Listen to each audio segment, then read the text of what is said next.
Butt Kicker Gamer 2, what you see and what you hear is what you feel.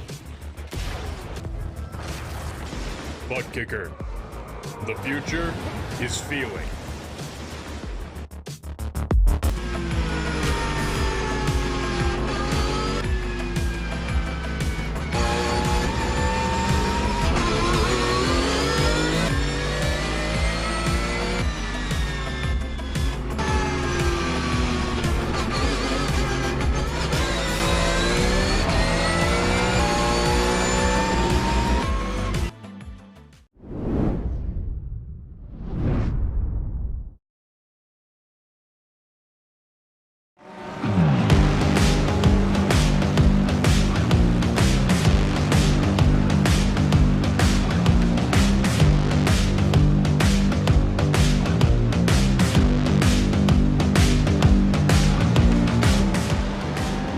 After a split week for the PRL GT3 doubleheader, we land at America's National Park of Speed. And with just 3 rounds left to go in the championship, it's time to make your name counted. Hello everyone, and welcome back to RaceSpotTV. We're ready to roll for another round of the Precision Racing League GT3 Fix Series. My name is Arjuna Kankipati, delighted to be joined once again by the voice of the PRL, Joey Tebben, as we get set to go racing. You can follow along with live timing and scoring by heading to RaceSpot.tv/timing2. Joey, it was fun last week. We went to Spain, we went to Barber. We got 2 different racetracks and 2 very different races. Today, it's more of the same though as we get the schedules back on order. Road America on the docket for today, Zandvoort up in a week's time, and then the Hockenheim Ring in 2 weeks to put a bow on the season. And what a fun campaign it's been. And where better to sync up than to sink into the lake a little bit at Elkhart Lake. Road America, one of the best racing circuits in the world. I think we can say that much. It's arguably the best road course in the United States. Some people might say Watkins Glen on that basis, but I think they're pretty equal in that regard.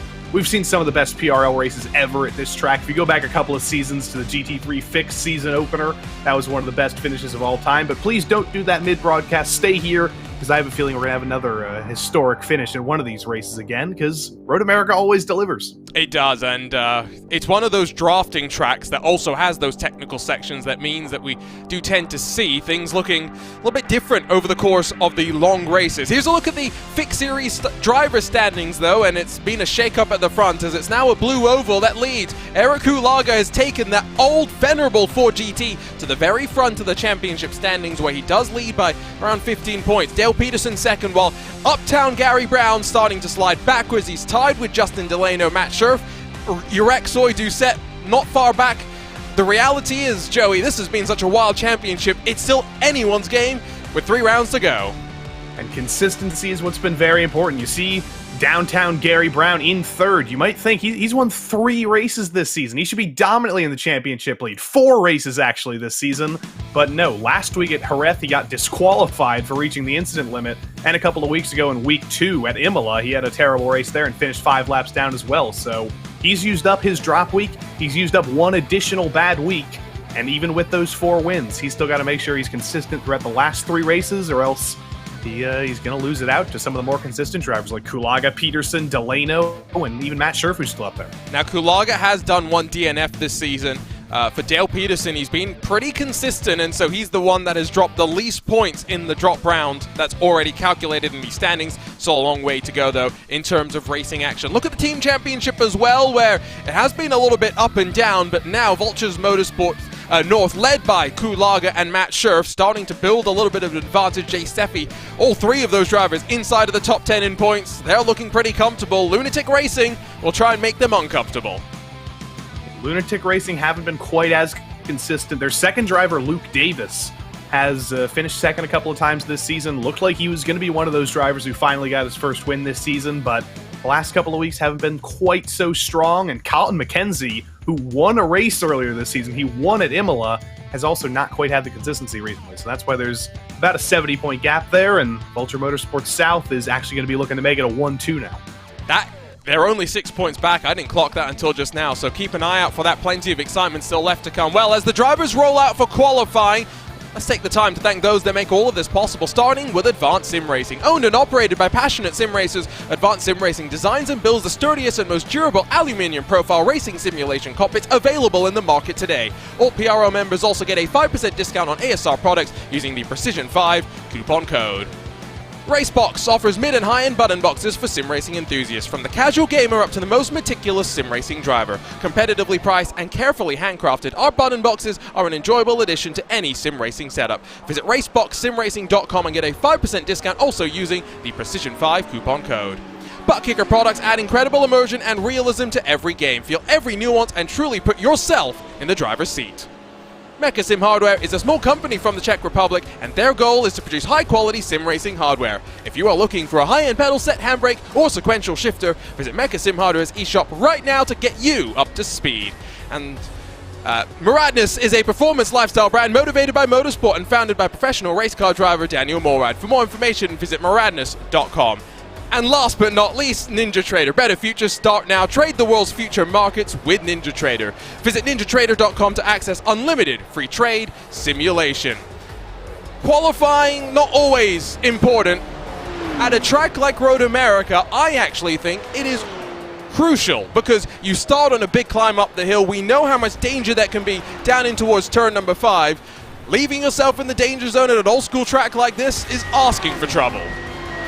And there's basically nowhere you can run on lap 1. So if you're first, second, third, fourth, even fifth, you're going to be in contention coming down to turn 5 on lap 1. If you can keep yourself within the draft of the cars ahead, if you can make sure you minimize your mistakes for the first couple of corners, I think basically the only place where you don't want to be is in the middle of the field, around 18th, 17th, 16th, right in the halfway point of the field. Right there is when the biggest pinch points on lap 1 are going to happen. Right there, you're going to be guaranteed to lose a couple of fenders, and you just have to hope that you're not the car that's losing that bodywork in the checkup that's inevitably going to come. Remember, live timing, RaceSpot.tv/timing2. Hopefully not too many cars needing body work today, because there are some good-looking GT3 cars out there. Now, with 6 minutes left to go, Uptown Gary Brown is back on pole position. I think it's fair to say that the blip in the disqualification last week was a little bit of an anomaly, get my words out there, but he still had pace last week. Let's not discount him there. Yeah, he was on pole last week, so it's not like he sucked, but unfortunately he made contact with another driver, and then as he was kind of recovering deep in the field, made a little bit more contact, and then had a few off tracks, and then it all kind of went wrong for Gary Brown. It all fell apart, but this is going to be a critical test for him. This is the sign of a champion. When you have a really bad week like that, when you get disqualified, when you have that embarrassing DSQ next to your name in the standings, how do you come back from that? How do you return to your pace? How do you return to your winning ways? I mean, right now he's doing everything he possibly can, and he's got to make sure to withhold the pressure for Mr. Urexoy behind. I do like how on the standings it is bolded and highlighted when you get disqualified, just to make sure you are truly shamed. One other thing that I'll just point out about this track in particular is I mentioned that it's a climb up at the start. It's also a climb up onto pit lane entry. You can't really afford to cut yourself too short. And by that same measure, I bring this up because we saw it in the BMW M Sim Cup with a team as big as the Apex Racing team. If you run out of fuel on the final lap, you're probably not making it to the line. Yeah, you might need to get a little bit of push there, but speaking of that pit lane entry, you also have to be careful not to speed there, because it's a very, very late braking point. You do lose a little bit of speed with the elevation change, but even the best do struggle with that pit lane entry, so you've got to make sure to get it slowed down, and also make sure you're not slowing down too early, because that is it's going to be a critical place to gain some time here. If it is a little bit of a draft fest, a little bit of a train like we might expect around here, you need to make sure you're maximizing that pit lane entry. It's not just on ovals where you have to do that. No, these are long laps as well. So 4 minutes left. We're into those final couple of laps. Jared Keane up to 7th in the 22 machine. Here's a look at Gary Brown working his way up the hill. He's got plenty of soundproofing. What an angle. It's got plenty of soundproofing above was what I was really looking at. I'm confused about that perspective. Is that's like perpendicular to his head? Yeah, that lap time, by the way, was not valid, so you'll get one more chance, and then the one after, well, he'll get to finish after the checkered flies. He's got a wry smile going on right now, but I'm very confused by this. Yes, the sound. Maybe there's a ceiling above him. I'm at a loss for words. I'm trying to understand the physics here. I don't know. I don't have any soundproofing in here, so if I'm more echoey than usual, you're hearing the sounds of the temporary closet here. I need some of that Gary Brown soundproofing. Do you have an Apple Watch by chance? I don't have an Apple Watch. My Apple Watch gets very irritated at me when I commentate because it tells me that I've gone above. Breaking your decibel level? Yes, above 90, whatever it is, 90, 100, 110. Oh, is that Pete Mejia? That's a not uncommon place to go off the track. I'm trying not to be too down on what we may see today, Joey, because I'm not sure if you checked in with RaceSpotTV last night, Lionheart Sports Car Series. I didn't, but I'm going to say I did, because I'm a company man. Good. But because I saw much death yesterday at Watkins Glen in multi-class racing, and I don't want to see much death tonight. I don't think we'll see much death. These guys are generally pretty clean. Gary Brown's probably seeing death in the face right now because he's getting held up by one of the SGE Ferraris. Who was that BMW behind that went sideways off into the grass through the kink? I think that's David Morse, potentially. That was theoretical. Good car control.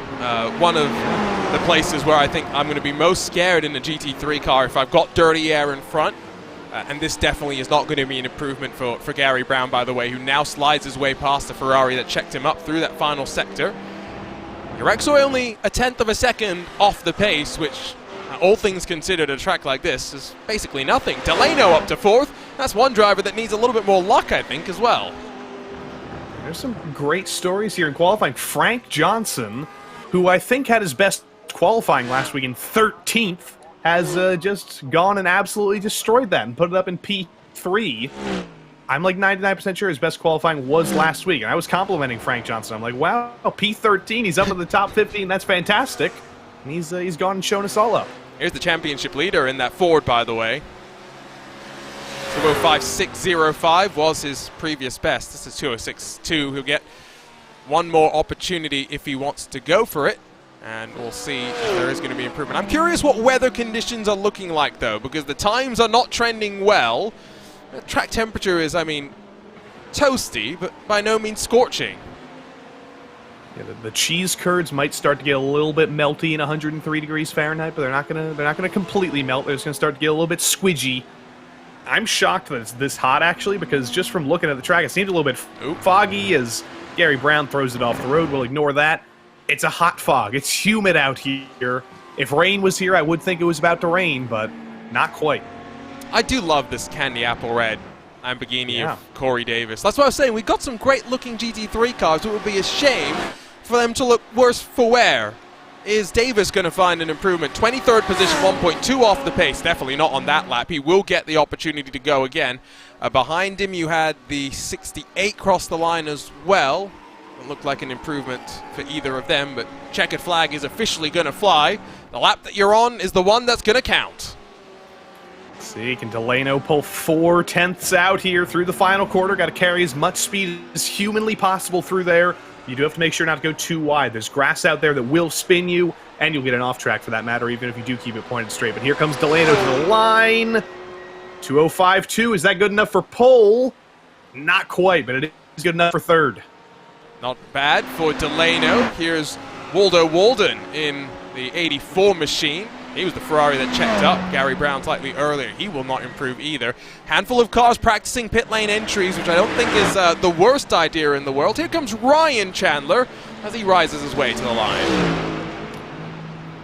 No improvement there. Got a few buttons unbuttoned. Got the fan on, so he's clearly feeling the temperature out there as well.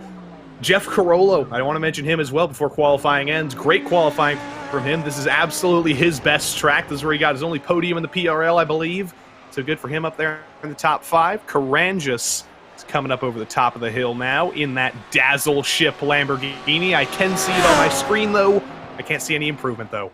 Yeah, it's going to be a 206.646, so about 2/10 off, but field relatively close in this qualifying session. Let's see a handful more cars practicing their pit lane entry. There you see the rise. They've already got on the limiter. and you can see that it's actually uphill all the way through pit lane. So you do have to be a little bit careful, like I said, when it comes to pitting here. Here's Corey Davis, who was the final car, to start a valid lap time. See if he's going to improve. No, he bails. One more SGE Ferrari, giving themselves all the run time here. But Buck Hamilton, Ferraris have done well in qualifying. Frank Johnson, P4. Buck Hamilton, no improvement for him. P20, that's going to put him directly at the halfway point, I believe. Yeah, we've got 41 cars today, so not the smallest field, not the biggest field by any means. About 60 seconds left before we'll roll on over into the race session. And so Gary Brown is going to grab what will be, I'll go and look at the stat sheet here, pole position number 4 of the season as he tries to get a race win number 5 of the season. You know, I'm not going to do any math here, but we've done 8 rounds, or we will have done 8 rounds after this, so 5 out of 8. That's a pretty good winning record, if you ask me. I mean, if he wins here, he guarantees himself that he will have won half the races this season, yeah, which is always a remarkable achievement. Still the championship close. Kulaga's in 6th, and we've seen him have to, like you said, be consistent to keep himself up at the front of the championship. Well, that's what he's been very good at. He's been essentially in the top 5 every single race. He hasn't finished in the top 5 every time, but he's always had the speed, and basically he just needs to make sure Gary Brown doesn't finish too many spots ahead of him. If he can get ahead of Carollo or Johnson, he'll be in good shape, even with a 4th. That's the good thing from the perspective of Eric Kulaga, is the fact that he, with the slight championship lead, factoring in your drop points already, knows that he's not going to have to push the envelope too much. He can very much afford to let things come his way. We're ready to rumble, though, for the first of the double headers of GT3 races here tonight. It's time to look at our starting grid. Gary Brown grabs pole position number 4 of the season as he tries to get back to his winning ways. Errol Urexor will be alongside, while Justin Delano and Frank Johnson row 2. Joey Tebben believes best qualifying performance ever for Frank Johnson. A same can be said for Jeff Carollo, again according to Joey Tebben, while our championship leader Eric Kulaga rolls alongside on the outside of row number 3. We've got a full formation lap, so we'll take our time walking our way through the grid. Evan Smogor lines up in 7th. Jared Keane will be on his outside in the Ferrari, while Steven Martinez and then Jay Steffi in the second of the 4s. 9th and 10th positions. Colin McKenzie's won a race this season, and will want to try and get Lunatic Racing a little bit closer and a little bit safer in the team championship. He has Michael Kulaga in, I think, some new paint alongside. In 13th, Pete Mahir, we saw off the road in qualifying, hoping to stay on the tarmac a little bit better. Matt Hilton rolls from 14th. Sully Sard 15th. Luke Davis in the now red and white Lunatic Racing number 72. Dale Peterson, and then Greg Doucette, 17th and 18th positions. Behind them, completing the top 20, Matt Scherf and then Buck Hamilton, while Ryan Reeves and Nicholas Karangis in the BMW and the Lamborghini 21st and 22nd. Then Corey Davis, then Matt Dinsmore, 1.4 seconds splitting those front 12 rows. Jason Aaronsberg, J.R. Gregory, and then Chad Dick, Alex Wright, Ryan Chandler, and then Trevor Houston through your top 30. I'm going to give a heart already to Lunatic Racing, who have made some paint scheme adjustments, but also made the cars look different for the silly commentators up here in the booth. Walter Walden, Jochen Backer, 31 and 32 on the grid. 33rd was Christopher Rhines with Kenny Rodriguez, also alongside in the SRT Esports machines, Phil Amaro, and then Felix Felice on row 18. Big grid, and we're finally getting to the very tail end of it. Rodrigo Morales, Nicholas Herrera, Sean Mulholland, David Morse, and then Ryan Luna through the 41 machines that are getting ready to go already on what was going to be a lengthy formation lap, and that's important for more reasons than one. One, it gives them plenty of opportunity to get a bit of temperature and pressure into their tires. Two, it also means that they all burn a not inconsiderable amount of fuel, Joey, at what is one of the longer tracks that we have this season. You can't say it's the longest, given that we went to the Green Hell. Yeah, that's unfortunate. That's a little bit of a statistical anomaly, but you're going to spend, I think, about half a lap of fuel here, under pacing here.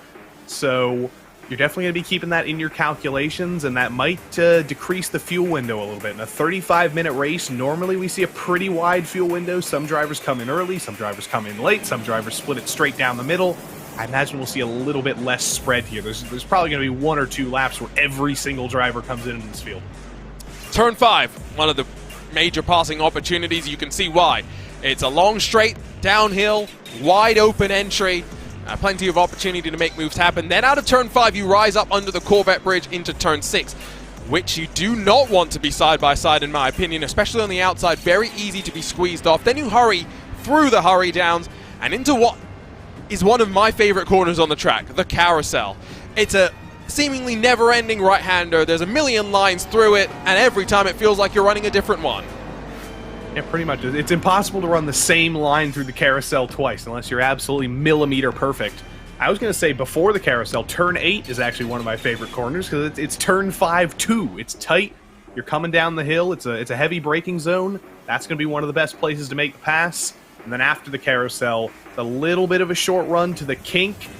It depends on your entry. If you're side by side, you're absolutely not flat here, but it's absolutely critical because go through Kettle Bottoms, the back straight here. It's a very curvy straight. Then you end up at the heavy braking zone to Canada Corner. That's going to be one of the 3 best passing zones on this track. We've seen so many times drivers come to blows at Canada Corner on the final lap because you got to get aggressive there. It's an acute corner. It's heavy braking, and you're definitely going to see some passes made there today. It is also a difficult passing opportunity, though. It's one that you can defend, especially given that through the kink, the dirty air is going to unsettle these GT3 cars. Interesting that you relate turn 5 and then turn 8, because I feel like turn 8's more fun, in my opinion, because it bottoms out a little bit as you come to the apex, and you can just fly through it a little bit faster. I think it's a little bit opener of a corner, if that's a word as well, because turn 5, it's an acute angle of sorts. It's not exactly a 90-degree corner. Turn 8 is exactly a 90-degree corner. Canada Corner also is exactly 90 degrees. Well, and then a little bit less than 90 degrees out of the final corner. I've said 90-degree corners at Road America before, and I always have to then put an asterisk next to that saying they're all cambered differently. They're all slightly different in the elevation profile. No 2 corners are identical at Road America. That's the challenge for today. A trip over to Elkhart Lake, America's National Park of Speed, and it's Uptown Gary Brown for the 5th time this season that leads us to the green as they single file themselves up on that running towards turn number 1. Look at them behind, all searching for some positions. Looks like Ryan Chandler in that very distinctive Mercedes trying to go all the way to the wall. But Brown through turn number 1, single file through the top 5, side by side behind with Evan Smogor trying to get up the inside of Frank Johnson in that, not Frank Johnson, excuse me, of Jared Keane in the Ferrari. But now out of this crucial turn number 3, everyone just trying to get that best run in towards turn 5. This is going to be an absolutely critical run here. Justin Delano, look at him in second. Is he going to get aggressive on Aero Urexoy? He is not. Jeff Carollo behind in the McLaren has a great run on Frank Johnson. That McLaren, very, very slippery in a straight line.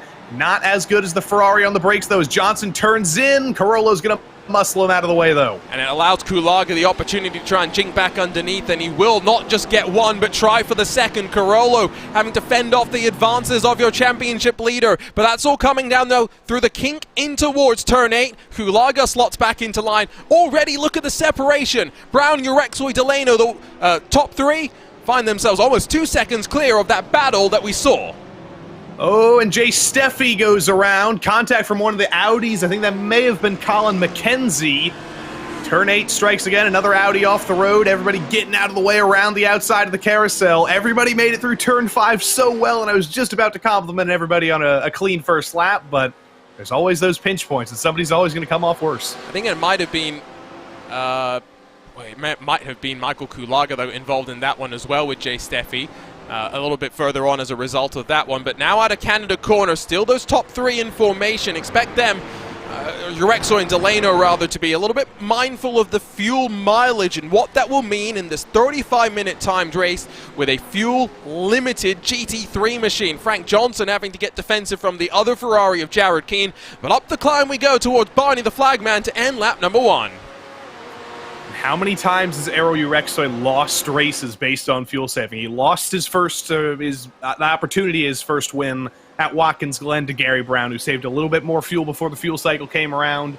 Lost out at Jerez as well and finished second. He is so desperate to finally get that first win in the PRL, and this is one of the best places where you can save fuel. The question is, can he do that and also keep pace with Gary Brown here? Maybe get revenge for Watkins Glen. Let's take a look at the replay then as they work their way down that back straightaway.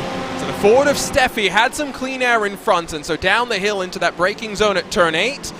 Runs okay and checks himself up, and then poor Colin McKenzie I don't think could do too much, and it was Michael Kulaga in the Audi that took avoiding action. Well done by Kalaga there to react, but yeah, there's a little bit of a checkup up ahead. Steffi just bonks the back of the Porsche. The Ford goes all the way around. Colin McKenzie completely innocent there. Got a little bit of damage from it, though. Seems to be okay. Still running pretty well in P14. But for a place where it can easily get very, very crunchy and very, very close up on lap 1, one singular spin and one singular Audi with damage, I think that's a pretty good first couple of laps. It definitely is, but just look how chock-a-block it is. A bit more in the mid-pack as through the hurry downs, not necessarily a passing opportunity, and Alex Wright in that lunatic racing car pays the price. Yeah, I could kind of see that coming. They went side by side through turn 7 there, and suddenly Alex Wright wasn't visible anymore. So I think there may have been a little bit of contact there, or there may have been a little bit of grass clipping. We'll have to take a look at the replay there, but it is so difficult to go side by side down the hill there. It's so close to being flat that if you're going side by side, you got to do a way bigger lift than you expect. I'm pretty sure he was on the inside, so when we get a look at the replay, there's no way that was grass. There was definitely something a little bit more that played involved in that one. Here we go. A little bit of a wiggle there initially as they came up under the bridge, and that's an interesting one.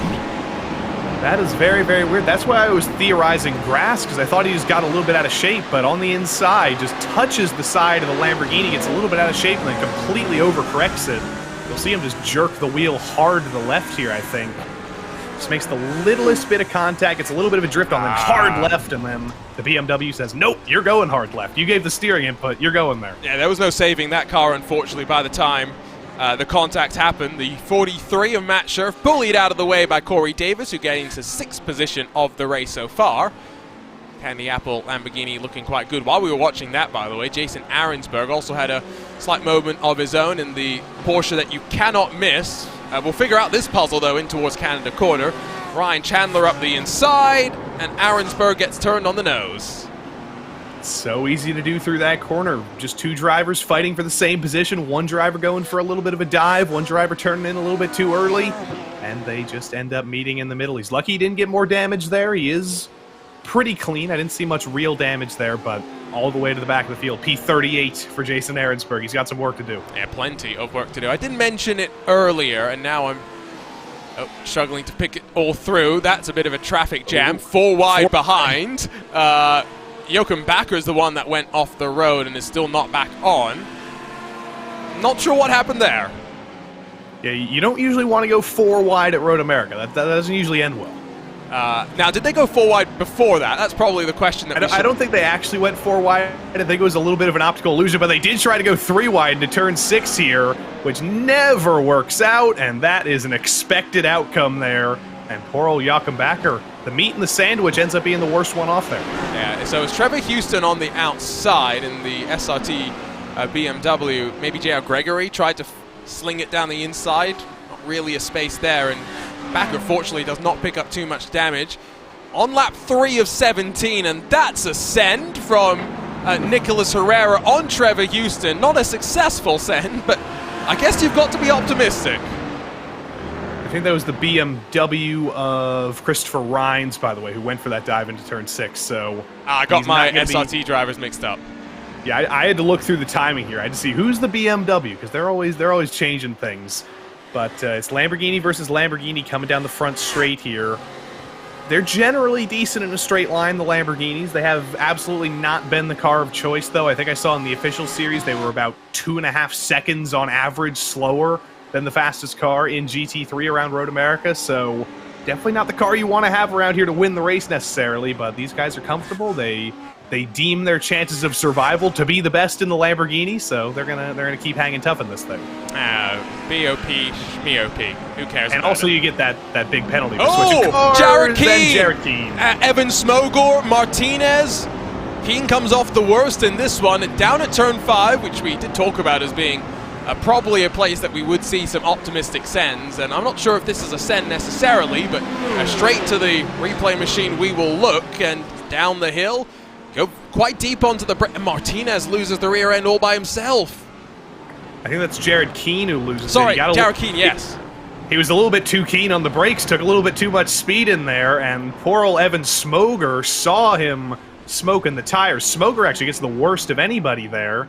the huge hit of the tires, it's still 100 degrees plus on track right now, so these tires are starting to heat up a little bit. Does look a bit dark, though. I'm not sure if that's necessarily borne out in track temperatures. Meanwhile, front of the field, Gary Brown's broken out of the major draft range of Urexoy. Still Delano puts the pressure onto that Audi as they wind their way through Bill Mitchell Bend and now up and to the rise out of the final corner. 107 degrees Fahrenheit, so it's still toasty, and it's not going down anytime soon because the way iRacing weather plays out, the warmest temperatures typically around 1:30 p.m. Yeah, as the meteorologists of the world say, it's big hot, and it's only going to get hotter, and that is not a good thing for some of those drivers who are already starting to get a little bit oversteery. We're starting to lose the rears a little bit because you've got long straights around this place where you'd think you'd be able to cool the tires down a little bit, but occasionally that doesn't really help you all that much. You're still just stuck in that endless cycle. We ride on board with the third place Justin Delano. His birthday last week, couldn't quite give himself the birthday gift he wanted, but right now if he can get by Aero Urexoy, it's possible for a belated birthday gift to come his way, but he's got to make sure to make this pass if he wants to, because Gary Brown's running away. You could hear it, still saving a bit of fuel. He's not close enough just yet, that's the problem.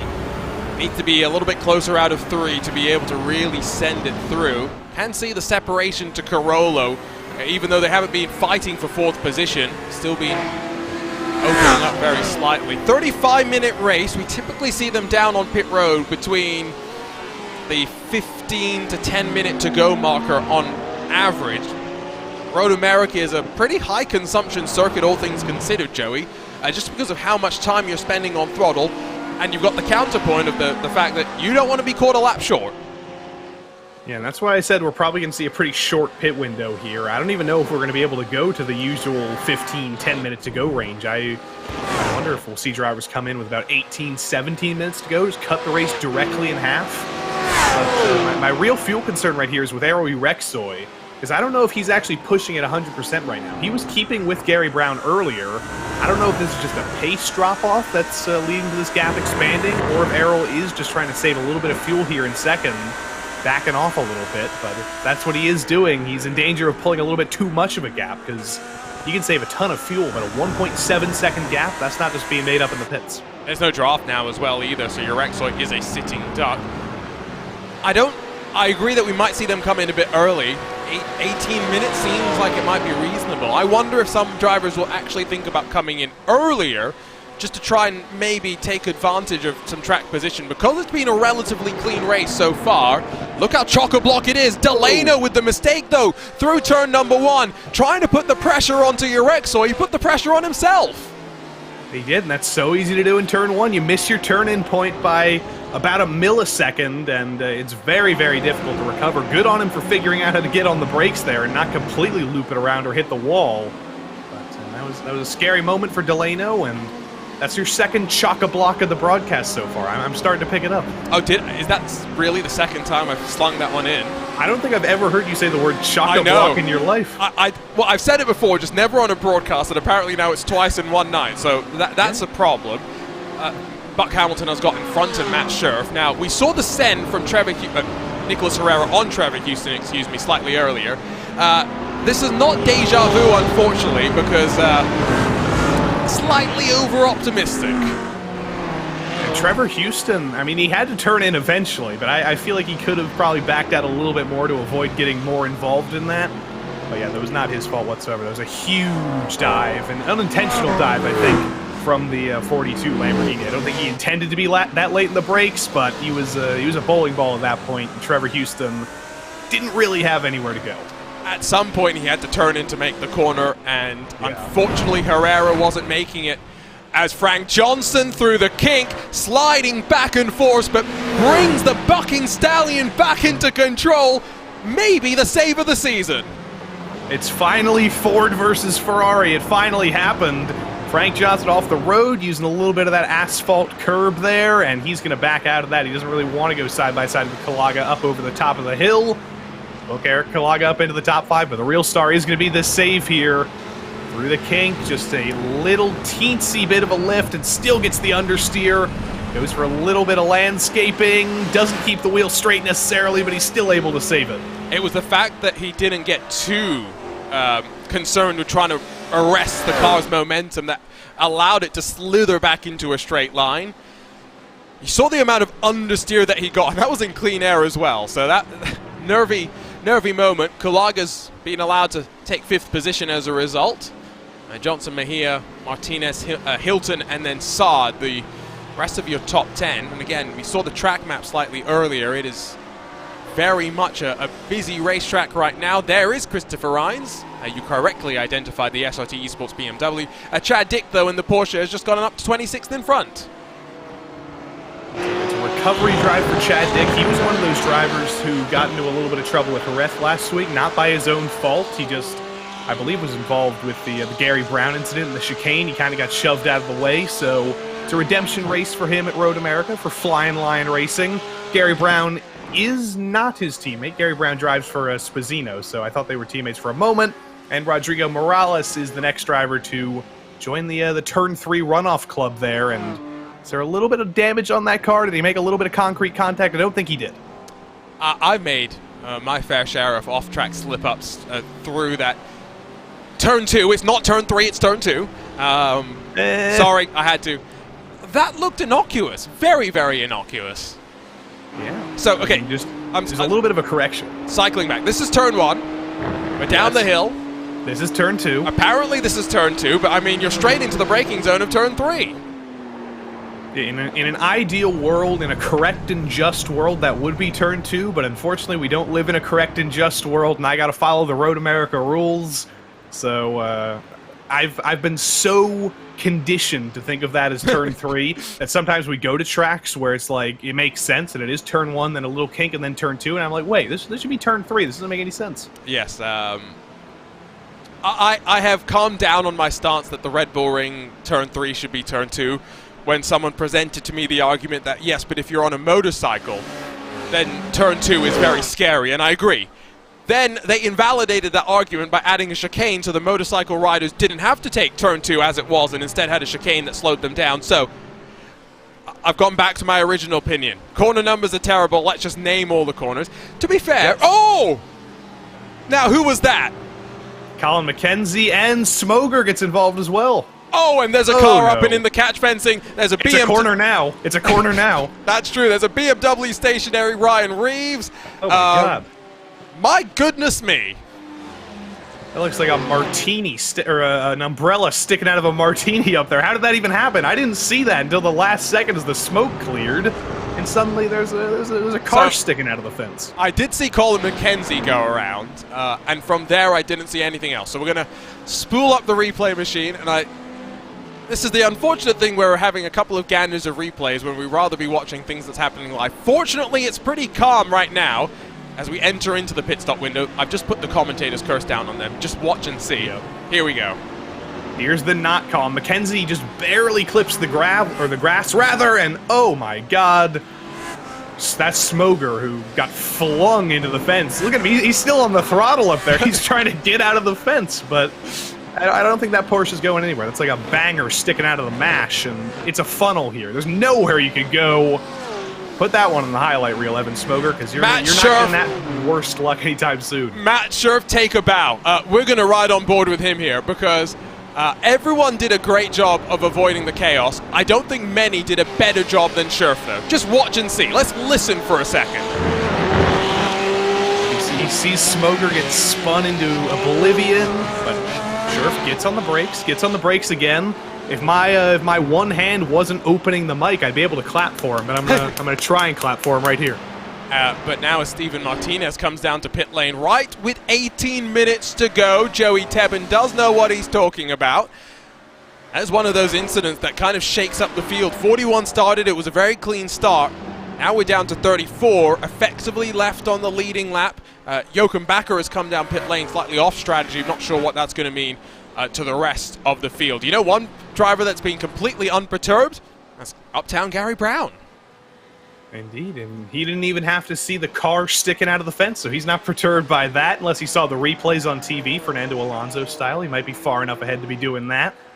But yeah, he's having a Road America track day right now. He's always strong on these natural terrain road courses, on high-speed corners, on stuff like this. won at Watkins Glen earlier. Is he going to make it the trifecta of all the best American tracks in his Triple Crown of sorts here? Controversial take. Road America is great. I love Road America. Oh no, I know where this is going. Watkins Glen is so overrated. Oh no, oh no. Don't get me wrong, it's very fun. It's a very fun racing circuit, but if I'm going to go and hot lap somewhere, Watkins Glen will put me to sleep. Road America does not. Although that maybe that is just sim racing, Joey, because I also refuse to watch GT3s at Spa anymore, because boy, have I done that enough. Yeah, that is just sim racing. I mean, honestly, I'm not just going to hot lap anywhere, because that's kind of boring to me. I want to actually race people, so I generally base my track perspectives on what's a good racetrack. So, like, oh dear, Luke Davis. And, okay, thank you, Lunatic Racing, for A, getting out of Dodge right in the nick of time, but B, for giving us very easy different color paint schemes to make our life simple. I don't think it's going to be simple for Buck Hamilton, though. He's got significant suspension damage after running into the wall. I think there were some color changes inside the cockpit of Buck Hamilton's car as well on that one. Gary Brown is in, Urexoy is in. The window's open now, and look for all those drivers who went off into the grass there to come in as well, minimize their losses a little bit. Yeah, let's see what happened here, because sure, this was building. Oh, and through the exit of the carousel, very slidey, very loose, and then just... He wasn't even on the track. Tried to stay out of trouble. Yeah, there's no grip on the grass, unfortunately, and again, fortunately he got out of trouble just in the nick of time, but you'll see... We won't see, unfortunately, it seems. There was Buck Hamilton that was not so lucky. I think he tried to put a little bit of throttle in it late to get a little bit of a drift on. It was a Scandinavian flick of sorts, but it didn't work at all. And poor old Buck Hamilton ends up off the road. One of the Throttle Thursday drivers does as well. And Ryan Chandler says, thank you very much. I'll take all those free spots. So there's Gary Brown, 13.4 seconds off and away from pit lane. Urexoy, 14.1 seconds. Now we get to see what Justin Delano, after probably saving some fuel, is going to do as he rolls with some clean air to enjoy. Crucially for Brown as well as for Urexoy, they've come out in relatively clean air. Urexoy has Trevor Houston in front of him to give him some drafting help. Gary Brown has got plenty of clean air. He got lucky. He didn't end up coming out behind Ryan's, and Dinsmore's Frank Johnson goes around his best race of the season so far, and he's looped it over at turn 3. I don't know if there were any cars around him there. I think that may have been another Ferrari just getting a little bit too eager on the brakes and looping it around. Might have been cold tires as well, because Frank Johnson just came out of pit lane. Just wanted to confirm that, and so I do wonder if tires just cooling off. No, he got a bit spooked in the rearview mirrors, I think, by Steven Martinez. That's a really, really fast spin, though. In the middle of the corner, he just pendulums around.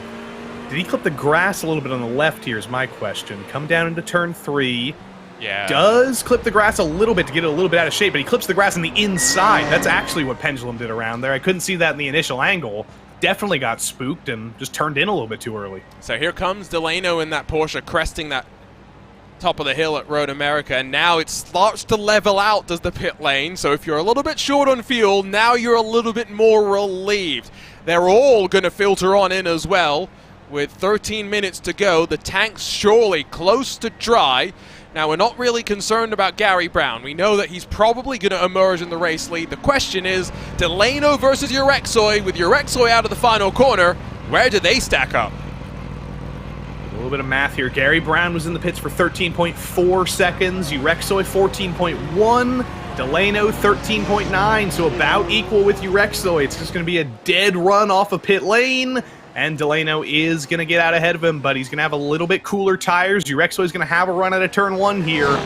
He's got to pounce right now if he wants to make this move back into second. It doesn't seem easy to pass at Road America either with these GT3 machines, and so now the pressure goes onto Urexoy to try and flip things around after the strategy plays out nicely into the hands of Justin Delano. Carollo still runs in 4th position a little bit further back, 6 seconds off the back of the battle for second.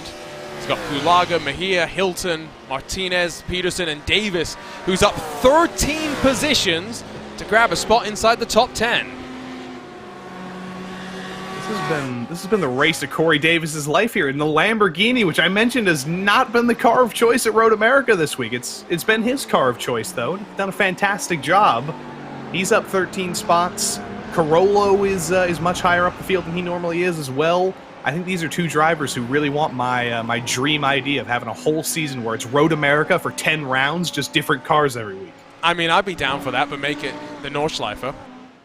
Nah. That's just VLN. That already exists. Kind of. Don't get me started on ranting about on some of those things. Now, we're on board with Ryan Chandler, and I present to you Ryan Chandler. Nice. The Void. Wow. It's a great camera angle. We get about an inch of wheel, about 2 centimeters of one of his fingers on the gear paddle shifters getting ready to shift up and down. Outside of that, apparently it is Ryan Chandler. That's all we can say. Yeah, I mean, we saw him earlier in the race, so I think there was a little bit of an oopsie. We'll see if we can make some repairs. We'll see if his team can get on the structural integrity parts of the camera in the weeks in the time between now and next week. See if it would be funny if we just put Reagan's camera up. Unfortunately, Reagan not joining us here today. Now, Martinez has been off the boo. Indeed, I always enjoy a battle of the Chandlers. Martinez has been off the road as well. They're all just slipping up one by one.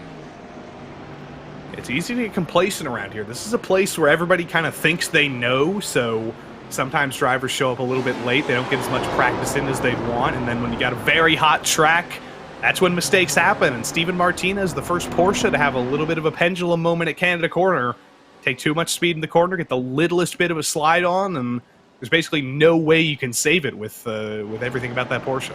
And behind him, Frank Johnson now, also on a bit of a recovery charge. Sheriff Kulaga, Doucette, 13th, 14th, 15th. Don't forget, Michael Kulaga had to take major avoiding action on the first lap. Has done a good job to be able to work his way back up through the field. Delano slides behind Urexoy as they work out of turn number 6. Now, interesting switch around there because Delano never really looked like he had the pace to be able to pass Urexoy on track. Now does Urexoy try and turn the wick up and pull away from that third place Porsche?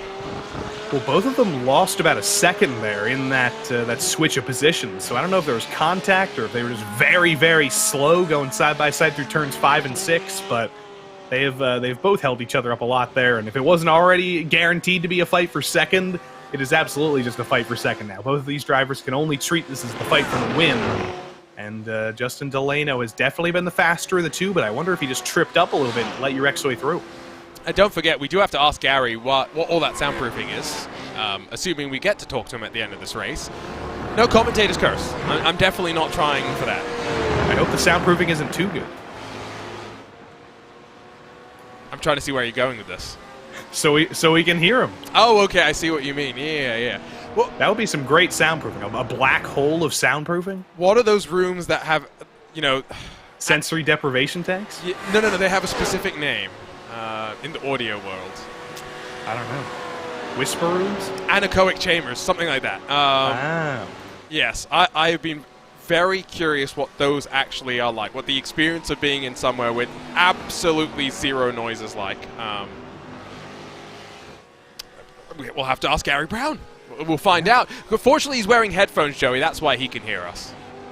Yeah, he might have the broadcast up as well, so maybe he's listening to our criticisms of his soundproofing that's much better than our... I mean, I don't know. Some drivers do, which I absolutely would not do, because that would be distracting, but some people do. I know Colton Easterday has the broadcast in the background on the TV. I don't think he's always listening to us. His partner is, which is always great to get the support. Although I guess not so great when it's not been such a good race and you've just been crashed out. Yeah, and you're getting slagged off by them in the background. Oh, why'd you do that? You're getting slagged off by the commentators, too. That's usually what happens. Should have driven better. Exactly. And speaking of support, the whole Scherf family is still here. They've been here every single day this season. Currently running P13, having a little bit of a down day at Road America. I think we can say that much. But the whole family's still here, still cheering him on through thick and thin. How about that? You say down. I say he qualified in 19th position, has worked his way up 6 spots, so quietly... Yeah. Picking off the opportunities he's had. It's always good to see. That's what consistency at the end is all about. Now, 2 very old cars, Joey. McLaren and Ford. Which one do you dislike least? I mean, at this point, I've grown such a soft spot for the Ford that I dislike the Ford the least. I love the Ford now. I'm a convert. What did they... They sent you the PRL shirt, and now you're the Ford convert. I get it. Yes. If Kulaga wins this championship in the Ford, I am a permanent Ford fan. I'm a Ford stan. I will never leave the Ford. If I would race the Ford in official if Kulaga wins this championship. I'll do that. So if Kulaga wins the championship, though, I think the series does have to have a rule that the Ford is always going to be a guaranteed option in the field. Yes. Unless iRacing just deletes it altogether. But hopefully that doesn't happen. Don't give them any ideas. They took the painting away from the FW31 from us. Yeah, that was only for like a couple hours. I think people got ahead of No, themselves. you're talking there. about the Mercedes F1 car. Yeah, the FW31. We had years of being able to paint. Okay, not officially paint the FW31, to be fair. But now we can no longer do so, despite the fact that Williams has no problem with it. Yeah, and half the sponsors on that car don't even exist anymore. So, like, what are we doing? That's here? actually not a valid reason to be able to use it. Because the trademarks may still exist. I'm looking at some of the... I guess most of the brands do still exist here, but... Yeah. Speaking of paint, by the way, I did notice iRacing Nürburgring 24 hours coming up this weekend. Paint submissions opened earlier today as Michael Kulaga, Greg Doucette duking it out, while Matt Scherf and Martinez in front of them into Turn 5 swap it around as well. That Precision Racing Esports may be represented in our top split coverage this coming weekend, so don't forget to join us, twitch.tv/iRacing here on the RaceSpotTV YouTube as well. 5 minutes to go. Michael Kulaga gives the cold shoulder to Greg Doucette, and Doucette still has a bit of an overlap, though, as they work in towards Turn 8. You mentioned Turn 6 at the start of the broadcast, where that's a place where people often get bullied out of the way, and we saw exactly that there with Kulaga on his recovery drive, giving Greg Doucette no room whatsoever, muscling him out of the way, and putting himself up into P14 there. So good for Kulaga, who, remember, went off the road at Turn 8 at the start of the race, avoiding that Jay Steffi spin. He's another one of the many, many drivers on a recovery drive, and as I say that, we were just riding on board with Jared Keane, who's also recovering from spinning out of the top 10. It's a day of the rise for everybody. Yes. Maybe as well, it's good to see these drivers being able to recover, given that there is no runoff at Road America. You very much cannot make a mistake. Chandler around the outside of Dick, and if anything, it's just going to open him up for Jared Keane to slide up the inside, and as easy as you'd like, Keane is now going to take the outside of Bill Mitchell Bend. He's going to make 17th position his own. Meanwhile, battle for 4th position, really closing up. Kulaga past Carollo. Mejia had a thought about it as well. 4th position, very much up for grabs. I thought that was a lapped car with the Mercedes there, and I was like, what the heck is he doing? But no, that's Pete Mejia, who has absolutely turned things up here, and he's in the fight for 4th now, coming down the secondary straight. We've got a front straight at Road America, and we've got a back straight at Road America, so I've never really known what to call this. Is this the middle straight? Is that what we're going to call it? Run to Turn 5 is what I call it. I guess. I mean, technically, it's the Moraine sweep. But that's so many syllables. Mejia takes a peek. You got to be very careful when you half commit to moves like that. In my mind, you either go for it or you do not go for it. When you trap yourself in the middle, it also means the driver in front is caught in two minds. And you saw it from Carollo there, just how he released off the brakes and rolled more momentum because he thought that he had to hold on to the position. 3 and a bit minutes to go. Got to make sure you're fighting smartly. Now, with Gary Brown already working through the kink, he's going to come to the line and he's going to take 2 laps to go. We've got 2nd on, still very much up for play. We've got 4th. This battle still unfolding right now. Road America, we said at the beginning, Joey, it might be the best track road course at the very least in all of America. It is. It's absolutely fantastic. And Pete Mejia here, is he going to be able to go for the move into Canada Corner? Didn't have the best run through the kink, really felt the dirty air of that McLaren, and you're seeing the effects of dirty air in full effect here. Wasn't able to close that gap down, wasn't able to actually go for the move. He's going to have to wait for the opportunity again as Kulaga is off again off of his favorite corner and goes for a huge jump, and he finally gets clipped. That was Christopher Rhines in the BMW, Michael Kulaga, as well as Matt Dinsmore ending up in the wall. This one wasn't as big as, was it Luke Davis earlier? But it could have been. Some big airtime, at least. Big airtime. and not what Michael Kulaga wanted. This second time he's been off to the grass. This time he was unable to get himself back onto tarmac. Here's a look at the replay, and as Kulaga returns to pit lane, he just pushes himself out wide on the power a bit too aggressively. And the problem was where he ended up bouncing, there was, you could see that little bump there. Once he got spat out onto track, it was day done from there. He didn't quite get the height that Evan Smogor did, so he's in second in the height rankings, at least. That's what the judges are telling me. But I think he was still on the throttle in the grass, and that was kind of his problem. And then when the jump happened, he was just fully out of control. Got the bonk from the BMW, and then Matt Dinsmore had absolutely nowhere to go. Poor old Michael Kulaga. Sometimes it just gets even worse and worse and worse. And I think we're going to ride on board with one of the BMWs, or actually Matt Dinsmore, rather. He just got a face full of Audi. Yes, things moving. That could have been way worse, though. It could have been, but you could see the steering damage to Dinsmore. He is off towards pit lane and is not heading back out onto track. So onto the penultimate lap of the race.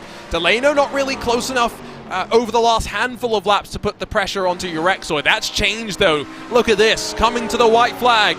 Delano within half a car length, working towards the kink. Very smartly backs out of that. He had a whole head of steam there, but he did not want to go side by side through the kink because that would just kill his run down the back straight here. He ends up getting his run killed down the back straight anyway just because of the dirty air, but he's keeping himself within touching distance. So he can keep close out of the final corner, keep close through turn 3. He'll have one final great shot at turn 5, and that's definitely the place to go. That's the best place to make a move around here. And as they work their way through Bill Mitchell Bend front of the field, there's Gary Brown cresting his way up to the line to see the white flag. And after being disqualified from the running a week ago, a streak of 4 victories coming to an end.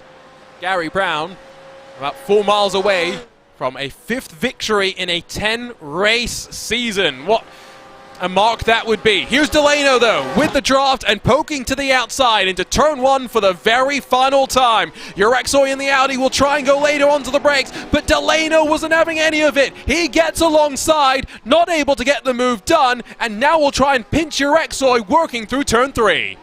It's incredibly difficult to go around the outside in turn 1, and he learned that the hard way. Puts a little bit of a bonk to the back of Urexoy through turn 3 there. Got Urexoy out of shape a little bit, but it got Delano out of shape too. His momentum's been scuppered a little bit. It's a long straight, though. He's going to be able to use the full effect of the draft here. He's going to be too far back to be side by side into turn 5, but is he going to set a dive? Yes, he is. He pulls to the inside. Can he get it slowed down, though? He can, but Urexoy is going to hang on the outside. Fantastic battling, and just watch the room that they're giving each other, just enough to ensure everything works. And this on the final lap of the race, while in that quest for 4th position, Kulaga seems like he is going to hold off the charge from those behind. Let's check in very quickly with a replay of what happened, if we can, with, unfortunately, Ryan Chandler, who finds his day officially done on the penultimate lap. Here, coming into Bill Mitchell Bend, gets on the grass, and it's all over after that. I think there's a curb there that he just barely clipped. He hit it weirdly, perpendicularly, went for a little bit of a jump, and he was out of control there. But Delano not being able to make that move at turn 5 is pretty big here. This is his final chance through the kink, and it's not a fantastic run. He's about half a second back. I think he missed his chance. Now he is. I think we see the dirty air through the kink just that little bit too much to be, at least at the very front of this field, apparently a passing opportunity into Canada corner. But these drivers are 8 full seconds as Gary Brown lands himself back uptown. It's a 5th victory in just 8 races in this 2023 Season 2 Precision Racing League Fixed Championship.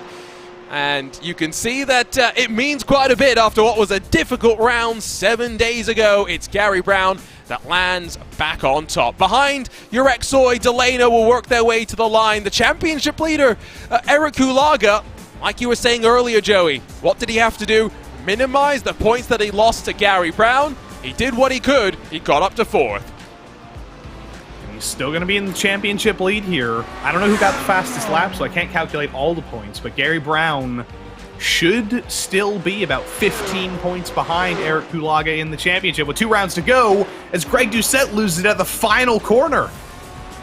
Always a treacherous run to the line, and the Throttle Thursday Lamborghini going to drop down to 17th position with Kenny Rodriguez pipping the 77 at the very end of the race. And never never be done until you are all the way to that checkered flag. Rest of the cars working their way to the line. After this as well, Road America a little bit more wide open. We go to a little bit tighter racing surfaces. We go to Zandvoort next. Hockenheim to finish things off, Joey. Yes, the Hockenheim ring has plenty of wide sections, but it also funnels in quite a bit. Zandvoort next week. I think it's going to be a little bit like a street circuit in a way, just because it's going to be so difficult to pass. But instead of walls, you've just got little bits of grass and gravel runoff that are just going to suck you off the track. They're going to completely take you out of contention. So you essentially do have to treat it like a street circuit and treat those white lines in the outside of the asphalt as walls, and you can't make a single mistake around Zandvoort. It's always looking to punish you. It is always looking to punish you. We'll head to the Dutch Dunes in a week's time. Let's grab a look, though, at those race results as Gary Brown plants himself back on top. At 8 seconds clear of Urexoy and Delano. We fought all the way to the very end. Delano just not having that turn of pace to be able to hold off the Audi. It's Kulaga in the championship leading forward that comes across the line in fourth. Carollo fifth in the McLaren, while behind Mejia +7, Hilton +7, Peterson +9, and Davis +14. Sully Saad completes the top 10 with Frank Johnson just missing out. Matt Scherf, Stephen Martinez, Chad Dick, Christopher Rhines, the rest of the top 15. Rodriguez, Doucette, Feliz, Gregory, and then Joachim Bakker after slipping off the track, bookending your top 20. These all cars on the lead lap, and plenty of drivers able to achieve that mark through the top 30. Jared Keane, Ryan Chandler, Waldo Walden, Sean Mulholland, Phil Amaro, Rodrigo Morales, David Morse, Ryan Luna, Trevor Houston, and Nicholas Caran just all able to hold on to a finishing spot on the lead lap, while Arensberg and Wright slip 1 lap down. It's Matt Dinsmore 2 laps down, while Michael Kulaga, Buck Hamilton 3 laps down. Jay Steffi, one of the final finishing cars in the Vulture Motorsports North Ford. Luke Davis, Colin McKenzie, Evan Smogor, and then Ryan Reeves through your top 40. Just one more car to speak of. Nicholas Herrera in the number 42 machine finishes 13 laps down. We had a rather tidy start. It all started to unravel after that. We'll make our way, though, on over to Victory Lane, where Joey Tebben is standing by with Gary Brown. Indeed I am. Downtown Gary Brown, you were downtown last week, but welcome back to Uptown. That's 5 wins in 8 races. How much do you love Road America? That was dominant. Yeah, it was good. It was a hot at practice, so that worked out really well. It's a good way to follow up a bad week last week. So I was happy to be able to, do better today for sure. Last week really bugged me. It was really. I don't care about racing anymore. I got a more important question. What's with the soundproofing up above the PC there? Talk us through that setup. Oh, so I was doing some voiceover work, so I was trying to create myself a little voiceover booth and make this like a dual-use thing. It didn't work out, and now I don't feel like peeling it off because I think it'll mess up my little roof that gives me the blackout from seeing the rest of the room. So. Always happy to hear some voiceover stuff getting done. Congrats, Mr. Voice Man, on your 5th win of the season, and we'll see you in Zandvoort next week. Thank you very much. Have a great day, guys. Gary Brown, victorious, and victorious with the beautiful voice as well. But I believe, Arjuna, we have 2nd place Justin Delano here as well. Justin B. swimming, and Justin B. finishing 3rd, actually. But Justin, epic battle with Aero Urexoy at the end there. Talk us through those final couple of laps and trying to get by him in the Audi. Oh, it was a blast. I just got the run coming out of the final corner, and then we were in Discord together, and I told him we'd give him a show whether I got the position or not. It was certainly a show here at Road America. How do you think Zandvoort's going to go next week? It'll be tough to pass around there. I have not driven a lap on that track yet, so only time will tell. Well, we'll make this quick. We'll let you get to practicing. Congrats on the podium, Justin, and we'll see you once your practice up next week. Thank you, guys. Justin Delano, P3, and then actually 2nd was Errol Urexoy. Errol, I'm going to talk to you about that battle with Delano as well. Seemed pretty tense in those last couple of laps. Yeah. He, hey guys, how you doing? He had me on the run down the straight. I thought he was going to get me, but I recovered some speed and was able to stay in front of him. But yeah, it was good, clean racing by Justin. He's super quick. Seems like everybody's super quick in this series. You think you can finally get that 1st win in Zandvoort next week?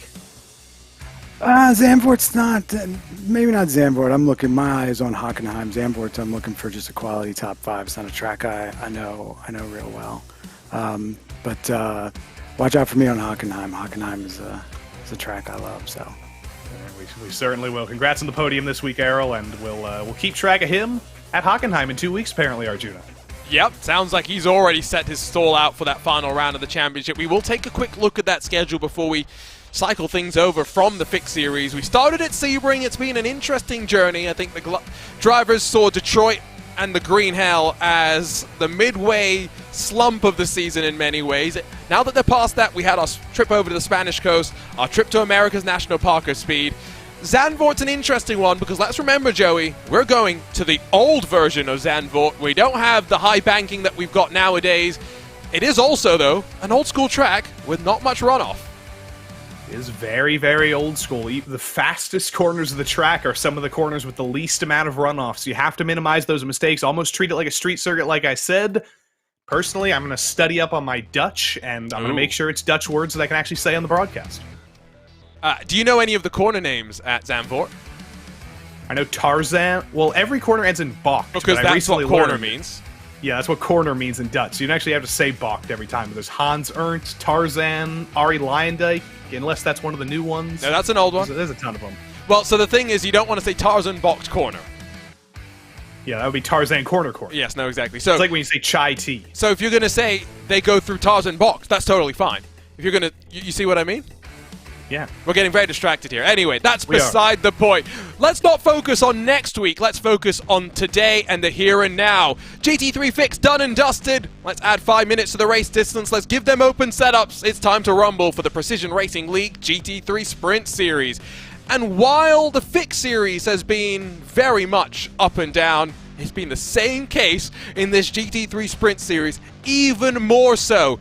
Inside of the top 10, there is one race win amongst them. We come off not a trip to Circuit Jerez 7 days ago. We went to the Alabama roller coaster over at Barber 7 days ago for 45 minutes, Joey. That was an interesting experience for all. It certainly was. There was a lot of misfortune. There were a lot of incidents, but consistency, like I said in the fix series, I'm going to keep repeating this all season long, it pays off.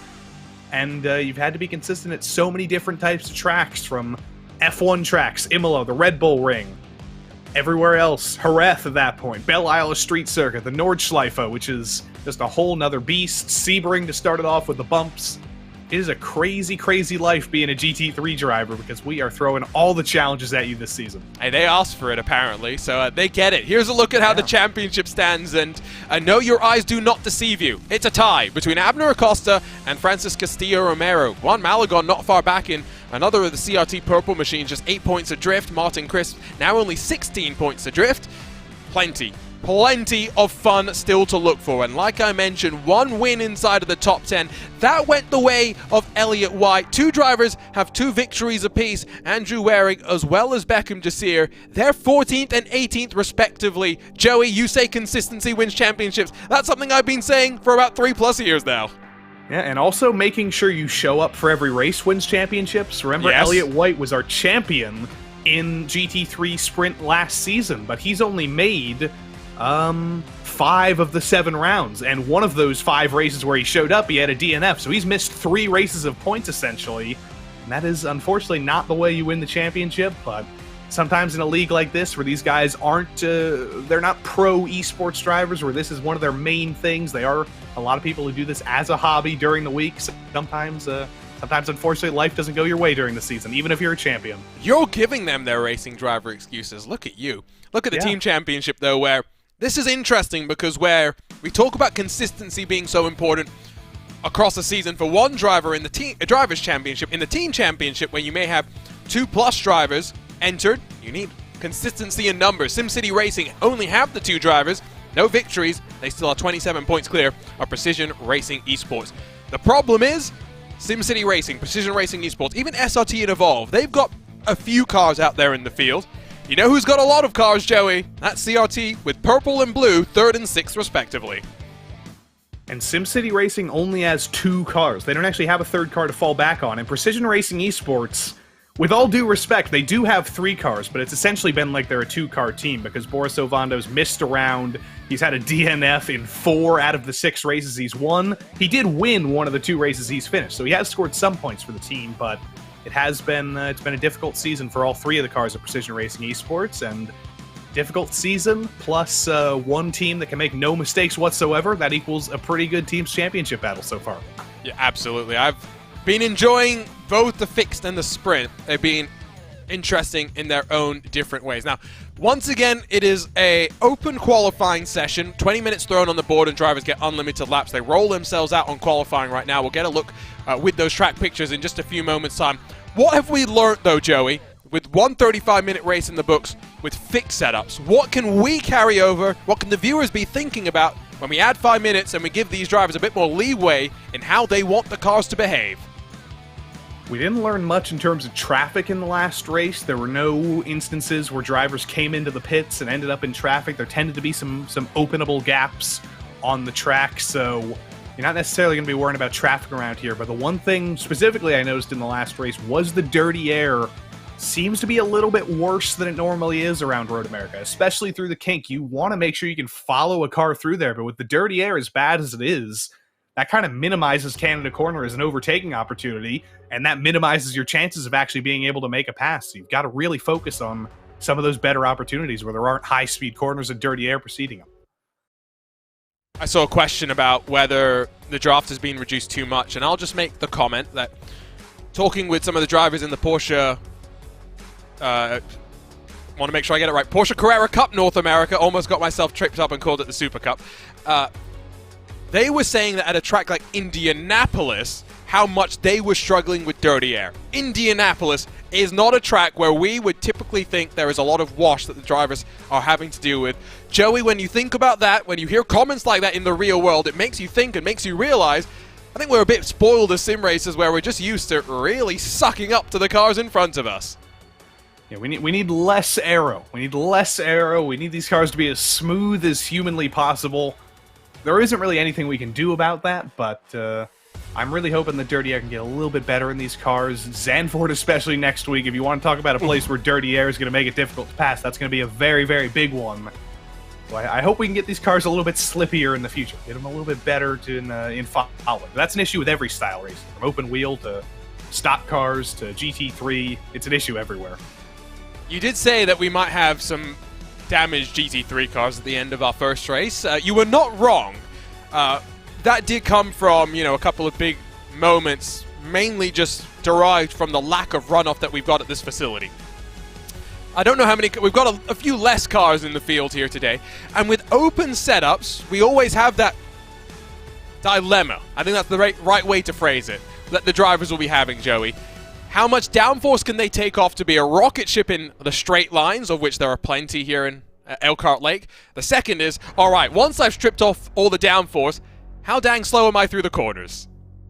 Yeah, how do I actually get the car to turn? That's the real question. That's why I'm not a setup builder. That's why if I was to race in one of these series, I would be in the fixed series, because it's just so complicated. It's a balancing act that you have to do. I just like to avoid it. I like to have people make setups for me. So there's people who are way smarter and way better at engineering than I am, and they can do all that magic for me. Well, here we go. Qualifying, closing stages. 30 seconds left on that clock, and if Martin Crisp is listening, which I don't think he is right now, but he will be later, thank you. I'm a blind commentator, but now I can tell that is Martin Crisp. And that's new. It was red before, but now it's blue and highlighter yellow. So he heard us complaining so much, Joey, or me in particular. But he's changed it up. It's a beautiful little paint scheme. SimCity Racing. Does Martin Crisp make their paints, or did they farm that out? I don't know. Good job, Martin Crisp. And did you notice the sacrifice there from Sean Dickinson with qualifying now, seeing the checkered flag fly? He gave the draft to Crisp all the way down through turn 5 and then bailed and said, Crispy, it's all for you to get the most out of this lap to make it a SimCity Racing 1 and 2 in qualifying. Only needs about 2.5 tenths. He only needs about 2 tenths to get up to second and make it a 1-2, so that could very well help him through the carousel here, riding on board with the Audi, which tends to be a pretty equal car, but he knows he's not improving. He could see his time there. There was no time in it. Crisp is going to ditch it early. We jumped off to another car. That's Kwoknin, who's trying a pit lane practice. I am noticing how many drivers are not actually setting times at the end of qualifying. This was the same thing when we saw the... Oh, you're right, Martin Crisp did return to pit lane. That's my bad. Gaslighting me. Yes, but we saw this in the fixed series as well. Not much improvement in the final laps. Philippe Magnon doesn't improve either. And I think Juan Malagon is the last chance inside of the top 5 that realistically might improve. And I tell you what, he does to grab pole position. Sean Dickinson's pole position is Malagon. It's been taken, and that's his Nice. first pole.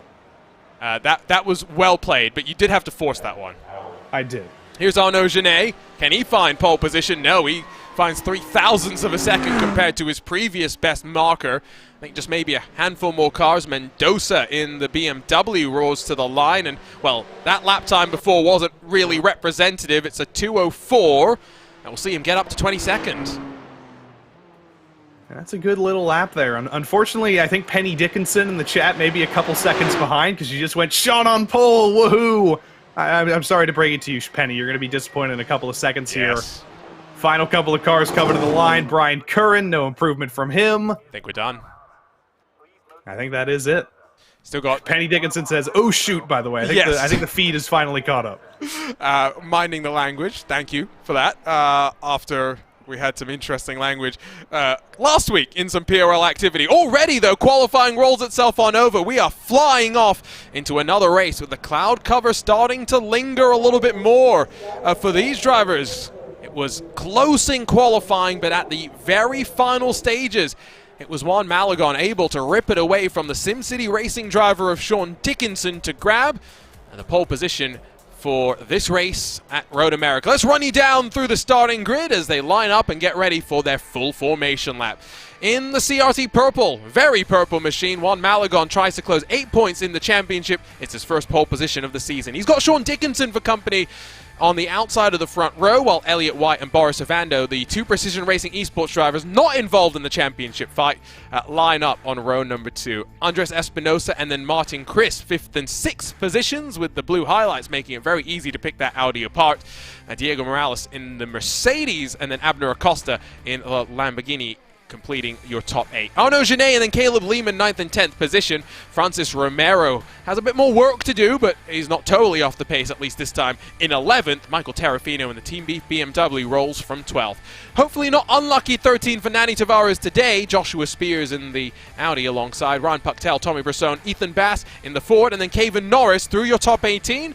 Ethan's got to live up to the marker, by the way, that were being set by the Fords in the Fix Series, I'm just saying. Kwok Nin and Andrew Hardman through your top 20, with then the Joey Tebben Flan Club finishing qualifying up in 21st. Ted Lowendick has Joey riding on the side, the front and the back. David Mendoza in 22nd alongside. Marc-Andre Desjardins, Ryan O'Connor. That's your 12th row of the grid, while Nick McLaughlin, Brian Curran, Philip Magnon, Casey Waters, and then Blake Ziti and Miguel Angel Fonseca make up the rest of your top 30s. Only 6 or so more cars left to run, and only 4 of them have times on the board. It's Fernando Yaquez and then Artie Mercedes in the CRT Gold car, Brett Thurman, and then Luis Grullon, 33rd and 34th, with Gonzalo Cortez, the first car, no time on the board. Andrew Sharp also rolls alongside after not setting a time in qualifying. As they begin their formation, though, let's take a look inside the cockpit, because it's always good to say hello, and we always need to see exactly what monstrosity Ted Lowendick has got for us today. Very, very cheesy. I'm disappointed in Ted. He's below my expectations here, because normally he prepares a dish, but lately he's been putting Zoom backgrounds on. I wanted real cheese, Ted. I'm gonna be the taskmaster here. Should we drag him in? I'm gonna give you 1 point for that. Let's do it. Let's Ted, I'm very disappointed in you. There's no real cheese, it's just fake cheese. Oh, what is this? On your Zoom background. Oh, okay, there What it is this? Yes, you, okay, wait. I take it back. I rescind my comments. No, you don't. You can strike them from the record. No, you don't, Joey, because Ted, you apparently have been making dishes, and now I come here to commentate and there's no dishes anymore? It's just pre-packaged string cheese? Well, you see, you know, what brand is that cheese, Ted? It's the one that's on that truck I just passed. Sargento. That is a company man. There we go. Oh, man. How are you guys doing tonight? Good. Let's ask you how you're feeling starting down in 21st position, right in the danger zone. Oh, it's... yeah. Let's talk about after lap 1 if I make it through the chaos. I mean, my face on your car has been bad luck all season long, so I'm not going to count my chickens before they hatch or count my cows before they're milked, apparently, so... I hope you survive lap 1. I hope we can get some good luck for you, some good luck for Nick as well. Maybe a top 20 for both. Well, the thing is, Nick's starting pretty close to me, so lap 1 could get bad. Nick, Ted says lap 1 can get bad and you're starting close together. Are you guys going to run into each other? You know, things could get a little kinky if we're not careful, so we'll have to keep our eyes open and try to stay out of trouble out here. They could get a little bit carousel-y, too. Ted has the Sargento cheese with him. Do you have a Johnsonville brat by any chance on him? Not on me. I must have forgot that in my other shorts. What was I thinking? All right, we'll let you guys get to racing, whatever amount of racing that might be today. We'll check in with Nick McLaughlin and Ted Lonedick a little bit later today, I'm sure, and hopefully it's not the weekly tradition of checking in with them when they're wrecked in a couple of million pieces. I was going to say, are you kind of secretly hoping that they continue to wreck out early so they'll stop having your face on the side of the car? Yes, actually, but also, even if they do wreck, they can't match what Evan Smoger did getting lodged in the wall. It's not going to be more spectacular than that. Actually, I may have seen a more spectacular crash here at Road America off the exit of turn number 1. It's on RaceSpotTV. Go search ISOWC Road America after this race. Wait until we're done, and then go look. Is it one of those pile-ups into the funnel? No, it was 2 cars. It was Phil Krause and Alexander Walton, but because the Indy car has the new damage model that sends debris everywhere, oh, it was spectacular. The other thing to note is this is one of the few tracks where there are landmines, Joey. Fortunately, we haven't seen one so far. It's not infrequent to get that, though. Yeah, I've been lucky. I've never hit a landmine. I think the United Nations did a good job of removing them, so I haven't been killed. But yeah, it's a dangerous world out here. You got to know the iRacing meta. Yes, for those that don't know what a landmine is, that's good, because it means that when you hit one, you just stop moving in the virtual sphere of movement. Ready to rumble, though, with the pace car off and away. It is Sean Dickinson on the front row, but with Juan Malagon stealing the pole position away from him in the very dying seconds of qualifying. Cresting the hill with Barney having the green flag in his hands. We're rumbling for the Precision Racing League GT3 Sprint Series over at Road America. Malagon holds on to first, but now Sean Dickinson under fire from not one, but 2 Precision Racing esports cars. Elliott White's going to slide on through and force Dickinson to compromise himself on the exit of the corner. Door open for Ovando to slide down the inside. It was also a pretty good start for Francis Romero, who has already cracked his way up into the top 10, but now out of that crucial turn number 3, they fly their way off into the braking zone of turn 5. I think Boris Ovando heard me insulting him a little bit there in the intro with his multiple DNFs, and he's trying to make up for everything. It was a very aggressive lap 1, or a couple of corners rather. Great move up into 3rd. He's going to hang on ahead of Sean Dickinson coming into turn 5, but here is the checkup again. Everybody's got to leave each other room. Terrafino and Pucktel getting close. It seems like we're clean through turn 5. It's been another tidy start, all things considered. Over at the Corvette Bridge, continues to see no major signs of trouble. All 35 cars still pointed in the right direction. Just on cue. Sorry, Ethan Bass. Sorry, Kevin Norris. That is the commentator's curse on display. I mean, it was bound to happen. I was going to say, if it didn't happen at turn 5, it's going to happen at turn 8 like the previous race, but it did end up happening at turn 7. Poor old Ethan Bass. Doesn't look like he actually hit anything, but he's on recovery right now all the way to the back of the field. He will be desperate to swim upstream. Look at this. We saw Miguel Angel Fonseca through the carousel. Mendoza gets a bit of contact, and now tied on entry. He's going to have to be careful not to wash out. Brian Curran gets very, very careful to avoid running into them. Meanwhile, front of the field, Malagon swarms. It's White that takes the point. Ovando second. Precision Racing Esports in control as we work to the end of lap number 1. I don't know what happened there. I think Elliott White actually managed to get a good run out of the kinks somehow. Didn't get affected by the dirty air. Was able to make the move on Malagon into Canada Corner. That opened the door for Ovando to come through, so it was a nice 1 lap for Malagon. He got to enjoy his first pole position in the PRL. Doesn't look like he's going to get to lead his first lap in the PRL, though. Might just be about fuel mileage, though, so let's see how it's going to play out. Still a long way to go. Remember, 40 minutes, not 35 for this PRL GT3 Sprint Series in comparison to the fixed series already in the books. Let's take a look at that moment over through the kink, and so as they funneled on through, Ethan Bass got the rear end off by himself, and then Kevin Norris took avoiding action. Fortunately, not too much concern for him. It was Ethan that really got the worst of it. I think that's Joshua Spears in the Audi there, who Bass tried to get to the inside of, but he was not there at all. He barely had a nose to his inside. Definitely didn't end up making wall contact there, so Ethan Bass on the back foot here. But that was just an over-aggressive move into turn 7. He can only have himself to blame, I think, for that one. check back up in at the front of the field. It got dark once again. Meanwhile, they've stacked up all the way through to 16th spot, and then there's a bit of a separation starting to build, as you can see slightly on the track map. Just a small 2-second buffer, 2.5-second buffer between Kwoknin and Ted Lowendick in the first of the Joey Tebben Flang Club machines.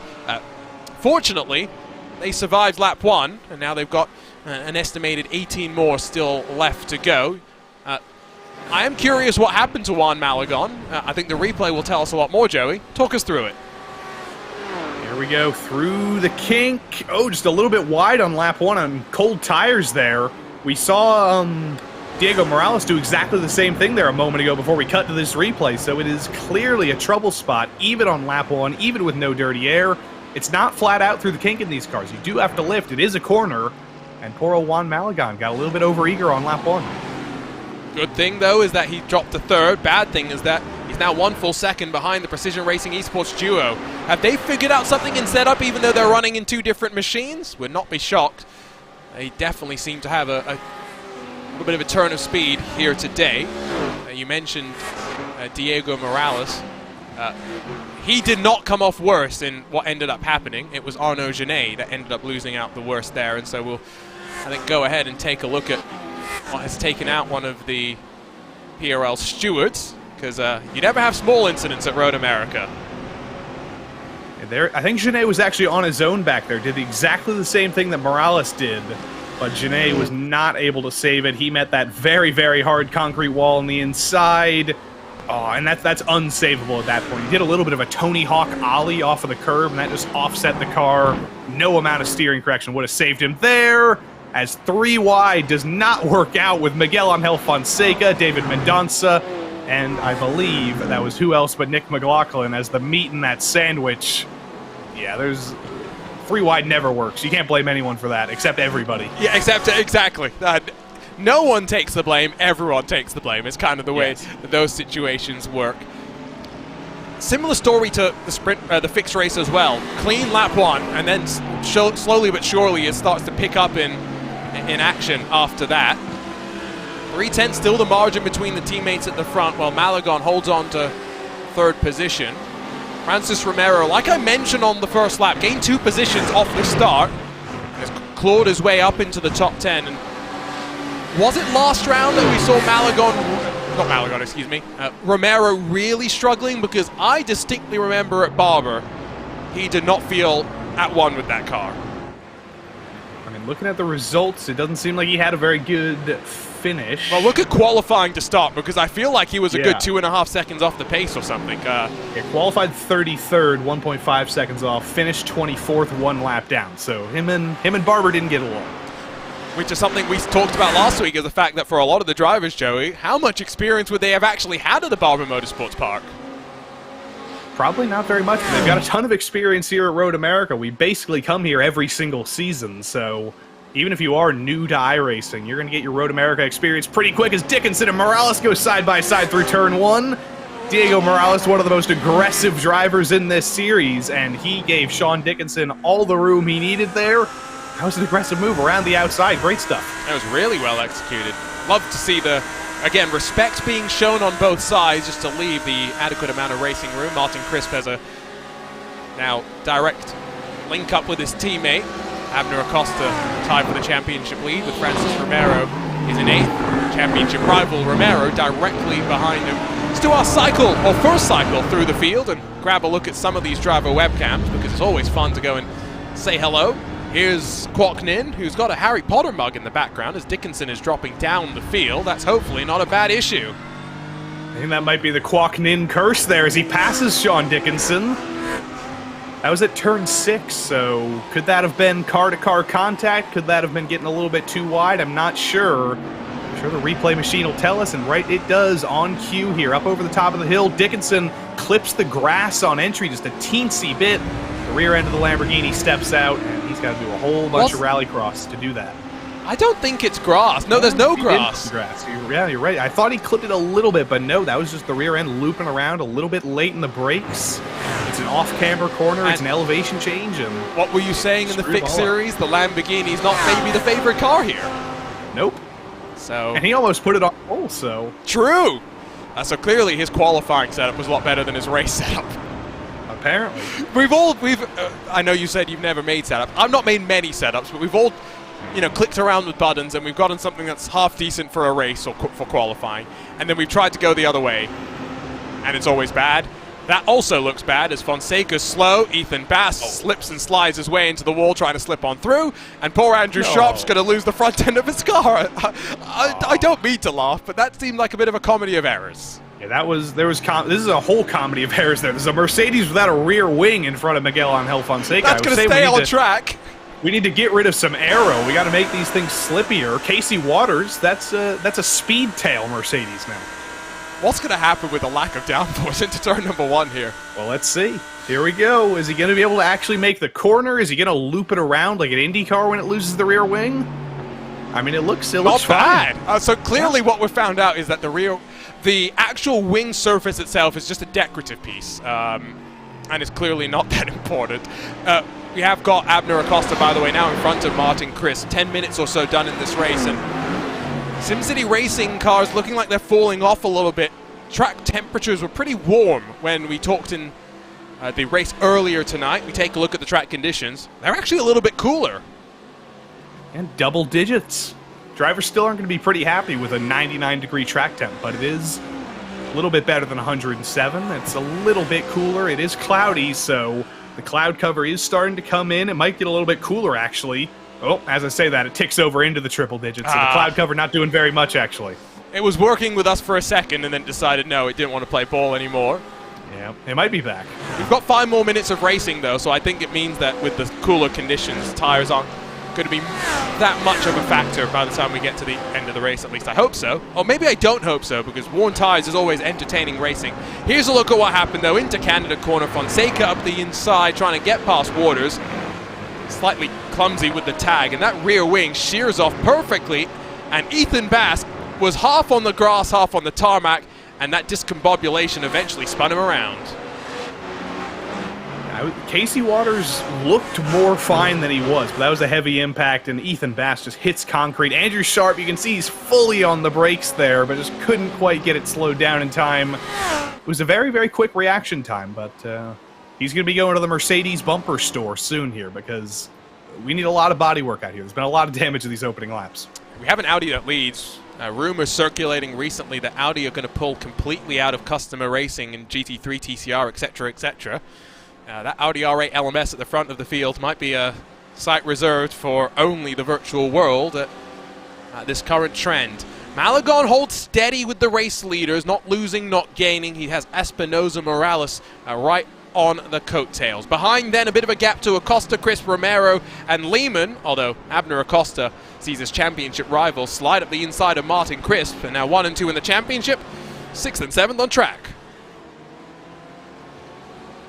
Boris Ovando's closing all the way up to the back of Elliott White here. I almost wonder if they're actually going to fight for this race lead or if they're just going to stay in line. Martin Crisp not staying in line, up over turn 6. Loses yet another spot. Caleb Lehman's going to get by. Tavares might get by as well. Pucktel peeks to the inside. It is a Martin Crisp train right now. That Audi is not happy. No, he's struggling. Oh, another Audi struggling. That's Blake Ziti Yep. in the number 50 machine. This would be just after turn 6 as well. Does seem to be one of the struggle spots. Now, we've already seen that the undercut, rather the overcut can work, with Delano being able to jump Urexoy in the Fix Series race. Didn't have the pace to be able to hold it. How does that play into the mind of these drivers, especially given what you said earlier, that with the decreased draft, the effectively increased dirty air that these drivers are dealing with means that moves into Canada corner are few and far between. I think a lot of these guys who are stuck in the trains here are going to be thinking, what can I do to get out of that dirty air? What can I do to get some clean air on the nose, to run some lap times on my own time? I think the way to do that is going to be the overcut, because with a lot of these accidents, we've seen the field spread out a little bit. You go down to the back of the field, there's Nick McLaughlin 35 seconds back, there's some drivers 28 seconds back, there's some drivers 23 seconds back. If you go for the undercut, you're probably going to end up in traffic, but if you go for the overcut, stay out for as long as possible, you might find yourself in the lead of the race for a couple of moments and maybe find yourself some clean air. Let's try again to run through the field very quickly. We'll say hello to Quoknin. He's got a Harry Potter mug behind, that's what I was trying to say before. As always in VR, looking calm, cool, collected. We got to stick on this for a while because Sean Dickinson is behind him. We'll see if the Quoknin curse is a real thing. If Dickinson goes off at turn 5 here, we know it is, but I think he's going to be fine, and I think we've just tuned into Ryan O'Connor right as he is losing his edge, and he's hit the wall at turn 1, and he's already back to the pits. Yes, he is. Oh, what a send from Martin Crisp up the hill! Caleb Lehman gives him just enough room. So it can confirm Ryan O'Connor down in pit lane after taking a tow, and we saw the, I don't want to say despondent face, he just looked a little bit dejected and frustrated with himself. I mean, like James Murphy of LCD Sound System, he has a face that's kind of naturally sad at times, so he's definitely going to be disappointed at that one. He was having a decent run, and he had his fan club in the chat. Ali Jago was here in the chat saying, way to go, Ryan O'Connor, I'm your biggest fan. Oh. And he is the latest victim of the wall on the inside of turn 2 there. It's not a small contact as well. That's the scary thing. Abner Acosta half thinks about a move on Diego Morales as the Mercedes a little bit wide. Acosta loses the rear end. The championship leader gets tagged by the tied for the championship leader. Romero and Acosta make contact. Now I got to remind myself who's in 3rd in the championship. I think it's Juan Malagon. It is. Who's up in 3rd. How about that, Juan Malagon? You want the championship lead after this race? You might just get it.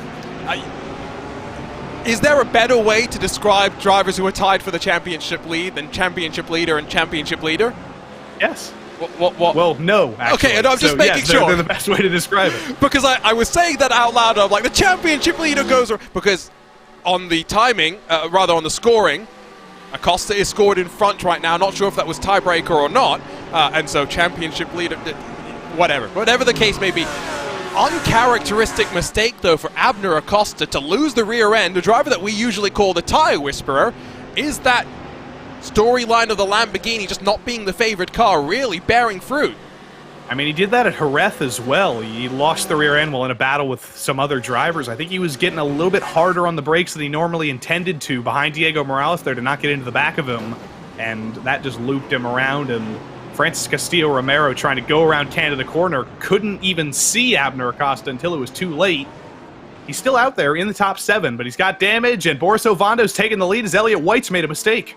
And Juan Malagon's been passed by Andres Espinosa as Nani Tavares, Ted Lowe. Oh no. What is going on? That's 5 drivers making mistakes, 6 drivers going around in 1 lap. It's a full moon.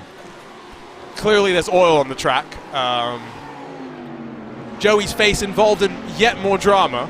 I do feel sorry for whichever poor RaceSpot commentator gets their face attached to the fan club next year. As long as it's not me, I'm okay with it.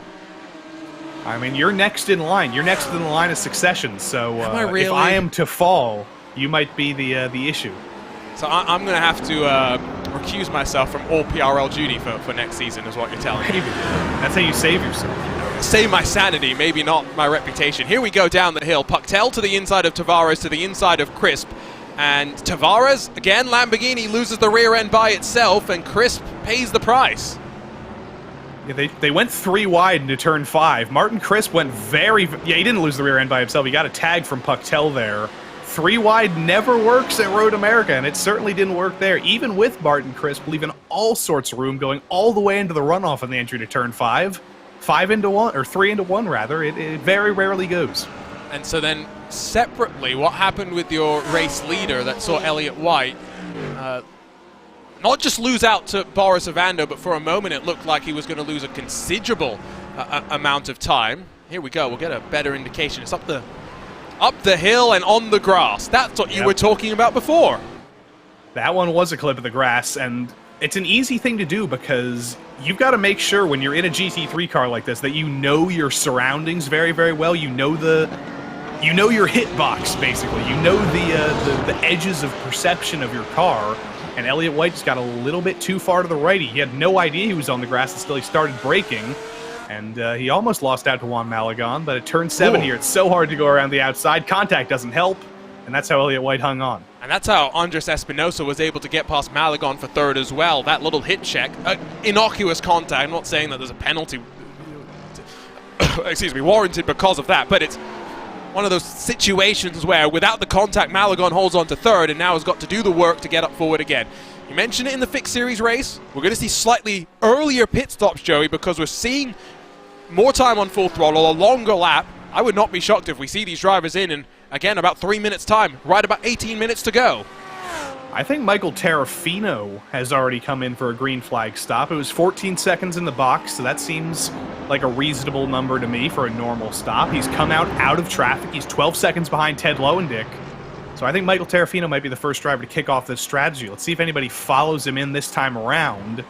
I can't imagine they will, but Mike Terrafino going off strategy, and we'll see if it pays off in 10 minutes or so, probably. Maybe it was also just Terrafino seeing how much action there was, a little bit more in the heart of the pack and wanting to get out of it. Here's a look top and bottom at battles for first and battles for 8th position. Pucktel in that bright orange Porsche is up 7 positions. Kwok Nin is +9. Fernando Yaquez +12, but he's down in 19th or so spot. Sean Dickinson is going to head off towards pit lane. Going Terrafino mode here, but he was a little bit further ahead in the pack than Terrafino was. Is he going to be able to find clean track here? There is a big gap, like I said, between Lowendick and Terrafino. It's 11 seconds, so I think Dickinson's seen that on his relative, or his crew chief has told him that gap exists, and I think he's going to try and slot in there. Philippe Magnon's in as well.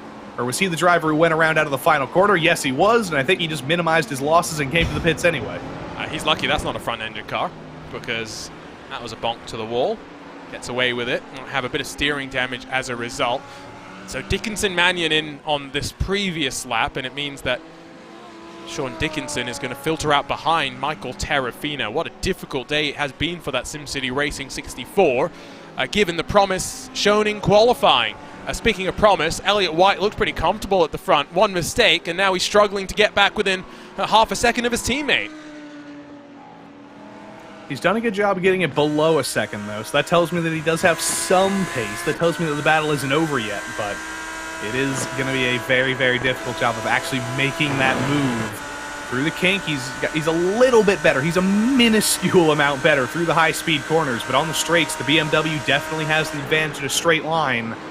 And that is going to be frustrating if you're Elliott White, because you need straight line speed to make a pass around Road America. Just corner speed is not going to help you close that gap down and actually make the move.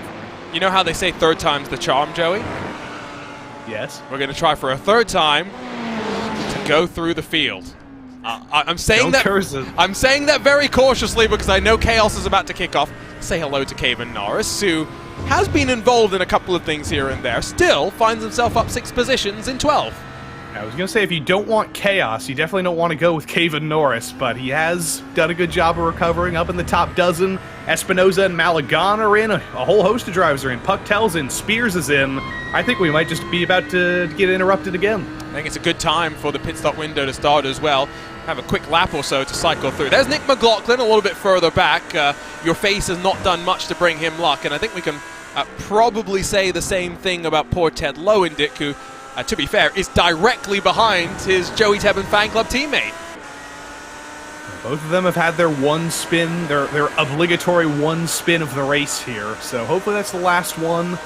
And, I don't know, Zandvoort next week. That's a place where if you just stay on the track, if you don't make a single mistake, you don't spin once, you're going to get a good finishing position, so hopefully Zandvoort can go well for him again. Hello again, Kwok Nin. He hasn't just been the Sean Dickinson cursor, he's just been the whole field cursor. Who's going to wreck next behind him? Don't say that, because so far everyone's safe.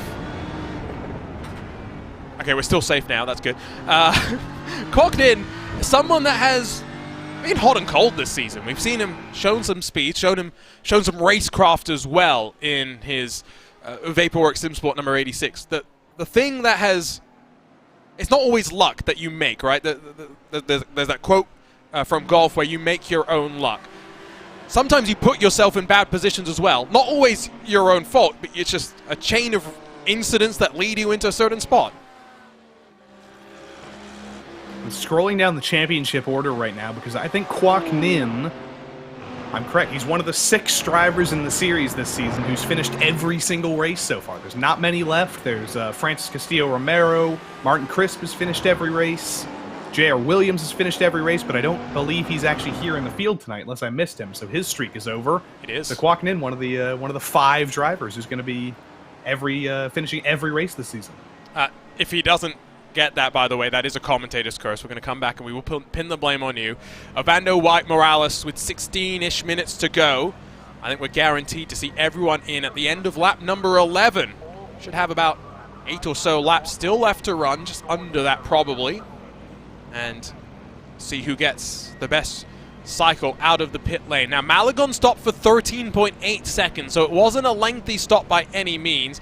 He's already heading into the final corner, and as the Precision Racing Esports drivers go up on the jacks, let's see how long they'll be stationary for. Malagon's getting held up there. He ended up behind the two Joey's Hebben fan club cars out of the final corner. Gonna check him up just a little bit. Ovando wins the race off the pit lane. White's gonna come out behind, and Malagon nowhere near. He might come out in 4th. It was really closer to Diego Morales that we were wanting to look anyway, and Malagon gets in front of the We Race Esports Mercedes. Andres Espinosa comes out behind, and now in towards turn 3. They may end up going side by side. Really aggressive defense from Diego Morales, who wants to hold on to that spot with the tires. Still coming up to temperature and pressure. He parks it on the apex, and Espinosa gets a pretty poor run off of the corner. Yeah, Espinosa, I think there was a little teensy bit of contact between rear end of Mercedes and front end of Ferrari, so he wasn't able to turn into turn 3 the way he wanted. But he's going to have a good run down the back straight. I don't think he's going to be able to go for the move into turn 5, though. Here's Caleb Lehman in P6, and look at old early pitter himself, Michael Terrafino, up into P7. Last driver that we have not checked in on just yet. There's no Lego behind Lehman today. Instead, he's got... Is that a Shelby in the middle? I can't tell what the models are behind it. I couldn't tell you. They're in a different order. I think you have them like displayed before. So he's a good iRacing Zoom provider. He's always changing it up. He's always giving us stuff to look at. Caleb Lehman, 3rd member of the team. We'll say that much. Are you not giving that credit to your fan club though? I'm going to be very disappointed to hear you say that. 5th member of the team. 6th member of the team. How many total Zoomers did we have today? He's probably like the 14th or 15th member of the team, but for now, he's 3rd in my book. It's no Wednesday night. Wednesday nights are where we get all the faces on Zoom. It's always fun in the Xfinity and the Truck Series here on PRL to get a look on board with those drivers. Richard Regan Jr. and Abner Acosta, of course, fighting for the championship in the Xfinity Series. Brett Karakoff looking pretty good in the Truck Series, so join us tomorrow as we head to Darlington, Joey, right? Yep, Darlington. Unfortunately for me, fortunately for a good racing product, we do tend to have pretty good races at Darlington in the PRL. There's always some tire-saving strategy. There's been some good finishes, but for me, in the official series this week, I've actually had an open week here before I start getting to work. I got the chance to do some iRacing this week. I wanted to get my oval iRating up and do a bunch of races, but I ended up seeing that everything is at Darlington, and I suck at Darlington, so I'm not getting anything out of that. So you've had your fair share of Darlington stripes, it sounds like. Yes, I will... If I can help it, I will never drive Darlington again. Poor Ryan O'Connor. Guilts his wife into jumping in and saying that she is his biggest fan, which is of course factually true, and then unfortunately he crashes out. Sometimes that's how it goes. It's why you have to bribe us. Send us a couple of dollars so we only say nice stuff about you and your wife, because of course we'll make sure that you get the brownie points as well. Well, for an LCD sound system reference, what Ryan has to do is he has to go to his wife and he has to say, Allie, I love you, but you're bringing me down. Are you running out of references yet? I mean, they only have 4 albums, so okay. I'm going to run out of their discography soon. You did say last week that you were running out of references. That's why I'm asking. I can't wait for the day. There's only a couple left. You're going to have to pull out some Sum 41 references coming soon. Yeah, I don't know what the Sum 41 lead singer looks like. Do we have any lookalikes? That's a good question. I actually do not know. Do I need to go see what the singer of what was the band called again? LCD Sound System. LCD Sound System. Yeah, sorry, just my brain's not working very well right now. He looks like Ryan O'Connor. It's a legitimate comparison, but I think I'm the only person in the world who would actually find that connection. I'm not seeing it. The problem is, someone once said I sound. It was during the one of the last iRacing special events, the Sebring 12 Hours. Apparently, I sound like Cal Freezy. Do you know who Cal Freezy is? I don't even know who that is. It's apparently a FIFA YouTuber. A FIFA YouTuber? Yeah, apparently I made it because I sound like Cal Freezy. I mean, it's time to break out those loot boxes. You could have a new career here. So he's not a FIFA streamer anymore. What's he? He's EA Sports FC streamer. Is that the same thing, just with a different name? FIFA is decided that they want to make their own video game, and that EA will not have the FIFA license moving forward anymore. Interesting. It would be like if Madden decided that they no longer wanted EA to make a game called Madden, so they went to 2K and said, "You make us Madden." So EA just made American Football Simulator 2023. Maddening. Oh, nice. That was actually good. Nice. Of course. You know what's not so good is the fact that Boris Vandok is now 1.3 seconds clear of his teammate. He's making this a rather stale race at the front. It's third where we see some excitement. It's seventh where Francis Romero gets up in front of Michael Terrafino, and that's very important with Abner Acosta having that spin damage on the front of Romero's car. Acosta's only in 11th. For Romero, he's got to make sure he minimizes his own losses while putting himself as far clear of Acosta as possible. I don't even see any damage on Francis's front end there. He absolutely clonked Abner Acosta coming through Canada corner. It was a high-speed impact, and he seems perfectly fine. We always talk about the front end of the Audi being strong, but clearly this Mercedes is feeling like no damage whatsoever. Mercedes is a bit of a boat. So what clearly has happened is the amount of space between the front end and the actual cockpit of the car has allowed it to get away with any sort of damage.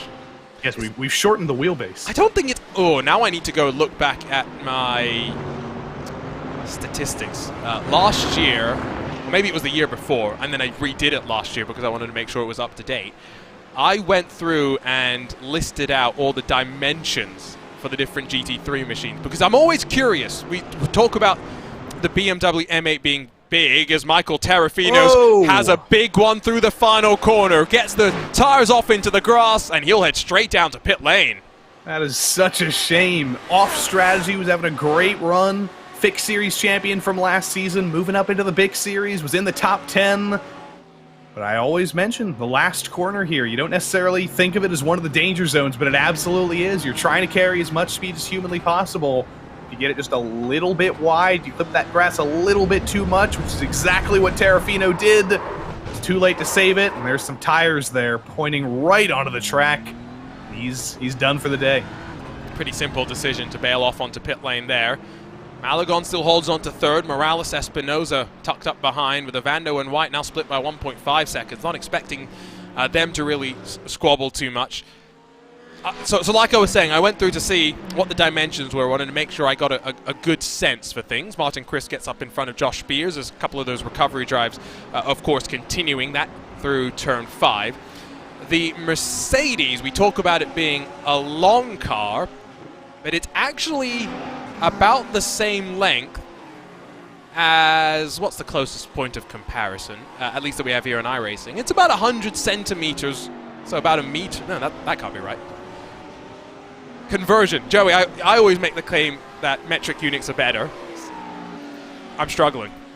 Yeah, I'm just letting you dig your own hole here. We're not supposed to do math in the booth, Arjuna. It never ends well. Never trust a commentator's math. No, that is my constant refrain. No, so I got it wrong. So it's about 20 centimeters difference between the Mercedes, AMG, and Porsche in terms of their lengths, front to back.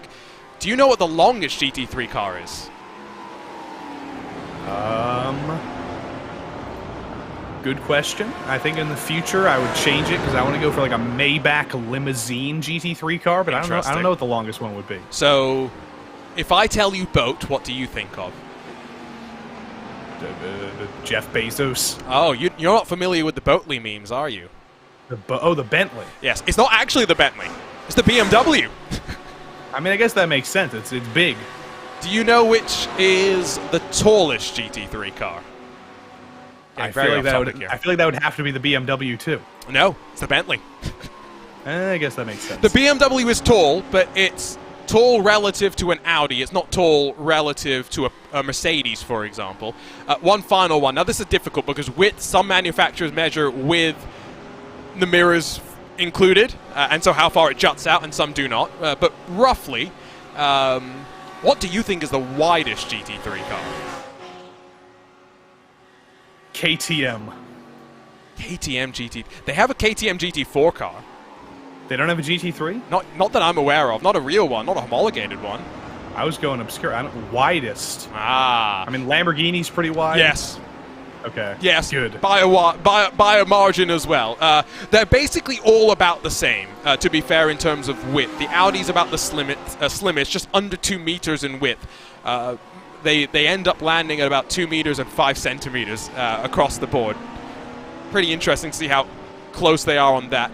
The packaging is always so intriguing, though, right? Because BOP plays a factor. You put the engines, some in the front, some in the middle, some in the rear, and then we've got to try and make them all go as reasonably fast as possible, Joey. I don't know if we've talked about BOP this season.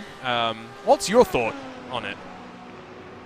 Well, the PRL has a separate BOP, actually. So before the season, they go in and they make sure that every car is even equaler than it is in the official series. Because in the official series, like I said, you get a car like the Lamborghini that's 3 seconds off the pace of the fastest car, or like the Porsche or something. And in the PRL, they try and equal that out a little bit, so that doesn't happen. You didn't answer the question, though. I mean, nobody likes BOP, do they? Is anybody going to tell you they like it? No. No. It's better, though, than having a situation like we have in Formula 1 right now, where there's one car that is just genuinely breaking the rules.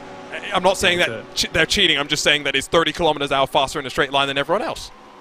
It's a necessary evil, but there's always going to be complaints about it because it's never like... It's very rarely done perfectly well, BOP. There's always somebody who gets screwed, like BMW at Daytona this year in real life, like the Lamborghini on iRacing here. There's always somebody that ends up bad. There's always people who are gaming the system, so it's complicated. I don't envy the people who have to do BOP, but I also wish they did it better. There is never a good BOP. The way that you know that you have a good BOP is everyone is complaining. That's where it becomes really difficult to do. It's similar with race control, right? Like they've got a thankless job. No one wants to do it. But that's where data analysis and, you know, we live in a world of AI, ChatGPT, big data sets and all of that. That's where you try and use as much of that as possible. That's where, as we move forward in the next generation of motorsports, you know, with new prototypes, next generation and wave of GT3 cars starting to come with the Ferrari 296, for example, it's going to be interesting to see how we use simulation to set BOP, which is something they're doing a little bit more with the hypercar, the LMDHs, to figure that all out. Ultimately, we want as many cars as possible, Joey, so I think we understand that it's a necessary evil. We just need to figure out how to make it so that everyone is complaining equally. I think, again, that's the best way to do it. I'm looking at the Wikipedia article for every GT3 car ever right now, seeing some of the ones that I forgot. We've lost the Dodge. We've lost the Nissan. We've pretty much lost the Bentley. It still exists, but it doesn't exist in IMSA or anywhere like that. The GT3 Cadillac was always a half-cocked program a little bit for Bentley as well, unfortunately. They had a couple of factory efforts, but yeah, that was a program that it would have been nice to have a little bit more of. There was a Maserati at one point. There was... Well, the Aston Martin still exists. We got a new one of them. There was an Ascari GT3. There was a Venturi GT3. Don't forget the best GT3. Morgan. No, the Callaway Corvette. Callaway Corvette, Jaguar, Lotus Exige. If you're curious about how homologation works as well, as someone, by the way, jumps into our chat to say that if you thought the BMW's BOP was bad, you should have seen the Porsches. Yes, that is a very specific problem to this year. It doesn't help, though, when I should be very careful what I say as someone who enjoys good relationships with many manufacturers. It does help if you produce a car that has working anti-lock brakes and traction control. Francis Romero, Kwok Nin. This is the battle for 7th and 8th positions. Closing stages, 3 minutes to go. Still a couple of tussles to keep our eye on. Yeah, we're going to stop talking about the Jaguar GT3s, and we're going to start talking about Mercedes versus BMW versus Lamborghini. Kwok Nin is getting absolutely swarmed here, and the driver who he cursed, Sean Dickinson, turns in a little bit too early at turn 8. Good reaction time to get out of that, to not hit Kwok Nin. Things are getting crazy here for P8. It is a lot of fun, and Kwok Nin, of course, is already up 11 spots, and Sean Dickinson on that recovery drive is not really willing to take no for an answer right now.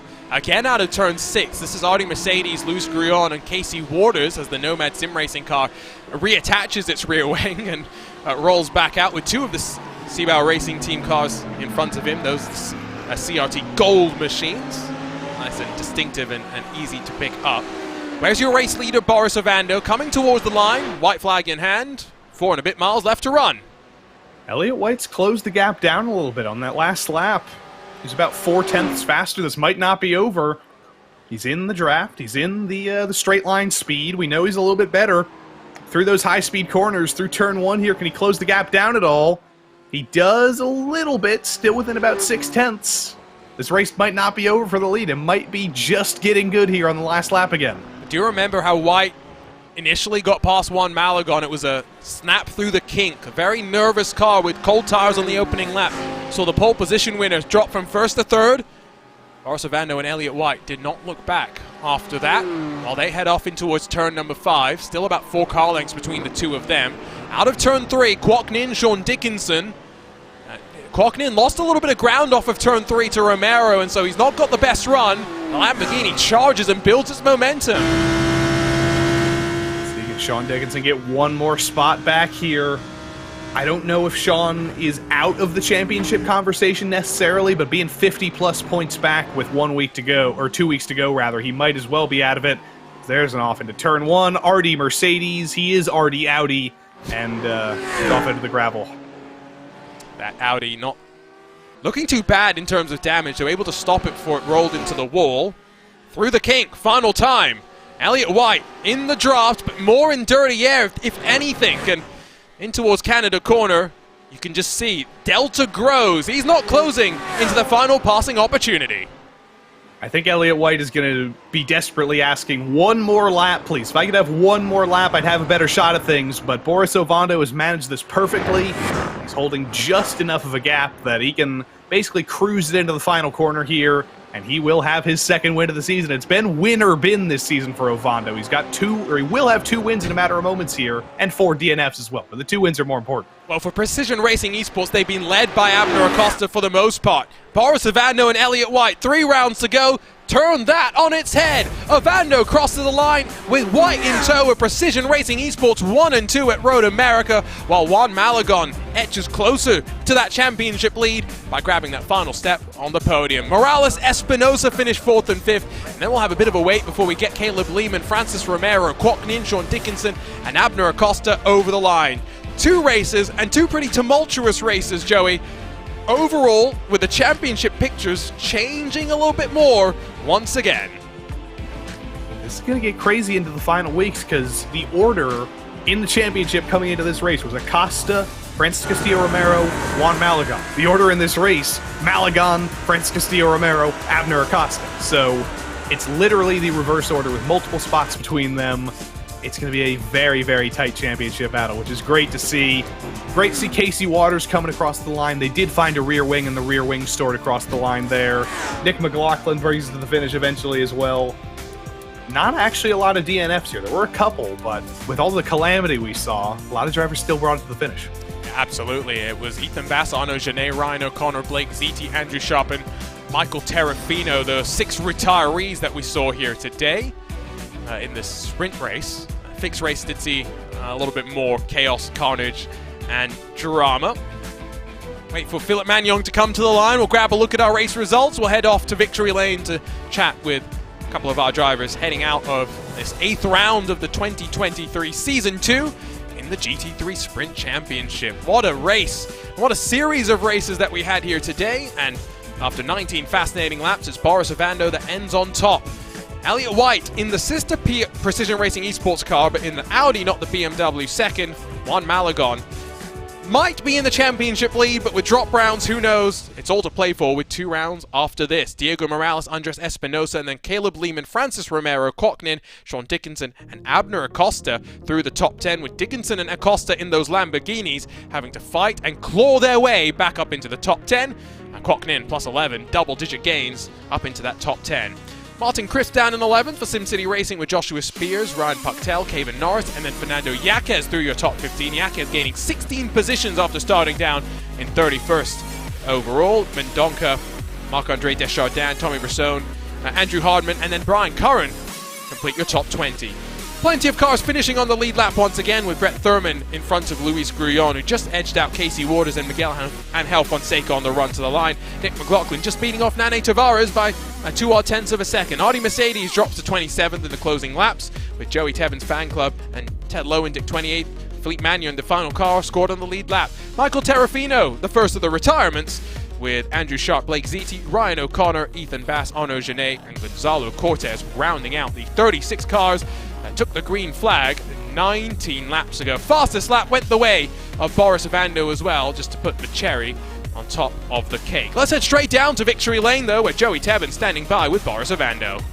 Indeed, I am. Second win on the season, Boris Ovando, but you had to fight for it in the last couple of laps there. Were you backing off to minimize the gap to Elliott White, or was he actually catching you there?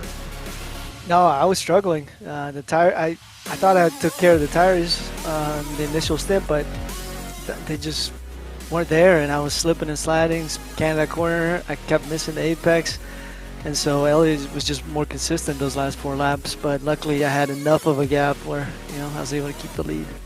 Yeah, the BMW seemed to allow you to pull that gap this week, but next week we go to a very, very different track at Zandvoort, a lot tighter, a lot twistier.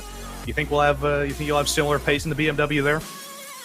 Probably not as much pace as here, but I think it's still going to be competitive. I've driven the BMW there before, so I'm pretty familiar with it, so it won't take as long to get up to speed. Well, Boris, congrats on the win. Congrats on the 1-2 for Precision Racing Esports, and we'll see you guys at Zandvoort next week in the Dutch Dunes. Thank you. Appreciate it, guys. Have a good night. Boris Ovando, P1, and his teammate coming home, P2. Elliott White is here with us. Elliott, Boris said he was struggling on those last couple of laps. Did you think the win was in the game there in those last 2 laps? Yeah, I mean, I was trying really hard the last couple of laps, but ultimately there's not as much draft as there used to be, and I just couldn't. He already had a more trimmed out car, and I couldn't really make up the gap. But I mean, I have to thank Boris anyways for helping with strategy and putting us that far ahead of everyone else. The Precision Racing Esports is going to be a great result for you in the battle with SimCity Racing. With 2 rounds to go, how are you feeling about the Teams Championship? Because you guys have 3 cars compared to SimCity's 2. Do you think that's an advantage? Yeah, I mean, it should be an advantage. To be honest, I haven't been keeping up with the championship points, so I'm not entirely sure where we're at, but in relation to them right now. But I mean, I'm sure Boris is really strong. He's just been pretty unlucky, and Abner is also really strong when he doesn't have issues. So I'm sure we have a great shot for sure. Well, Mr. White, congrats on P2, and we will see you tomorrow night at Darlington. Yeah, I appreciate you guys as always. Thank you. Elliott White. We appreciate him too, don't we, Arjuna? And what a great race for a lot of drivers. Kwok Nin as well. You were saying chock-a-block all day today. I think it was quack-a-block of action for him, because that was his best race of the season, P8. And like you said, has finished every round of the championship so far, which is going to go well to promoting him up that order, given what a up and down season it has been for so many. Like we said, though, to some of those GT3 fixed drivers about an hour ago, next up is a trip over to the Dutch Dunes, the circuit Zandvoort. Fortunately, we don't have to worry about sand being blown back onto the circuit. What we are going to have to worry about is the close confines and drivers dragging the sand back onto the circuit. Yeah, you thought there were a few funnel incidents at Road America here today. Well, there's a lot of places where that can happen at Zandvoort as well. At the hairpin on turn 3 or turn 4 or whatever it is, this is another place that's difficult with corner numbers. It's very, very easy to pile a couple of cars in there on lap 1, so I'm looking forward to next week. Zandvoort isn't necessarily the best track for racing, but I think it's still going to be pretty exciting in these cars. They put on great shows everywhere. Barber, Jerez, tight tracks. This will be the same, I think. It's a track that we don't get to see very much of either across the board in many series, and so it's good for us to be able to branch off a little bit. You mentioned we go to Road America basically every season. Nice to be able to break from the norm. Here's the look at the schedule, because Joey, you've got 2 rounds left to go. Circuit Zandvoort, the final round, which can be dropped as we head into that season finale, where no matter how you finish, that point total is going to be counted into the 10-round championship. Your worst round out of the previous 9 gets excluded from the points.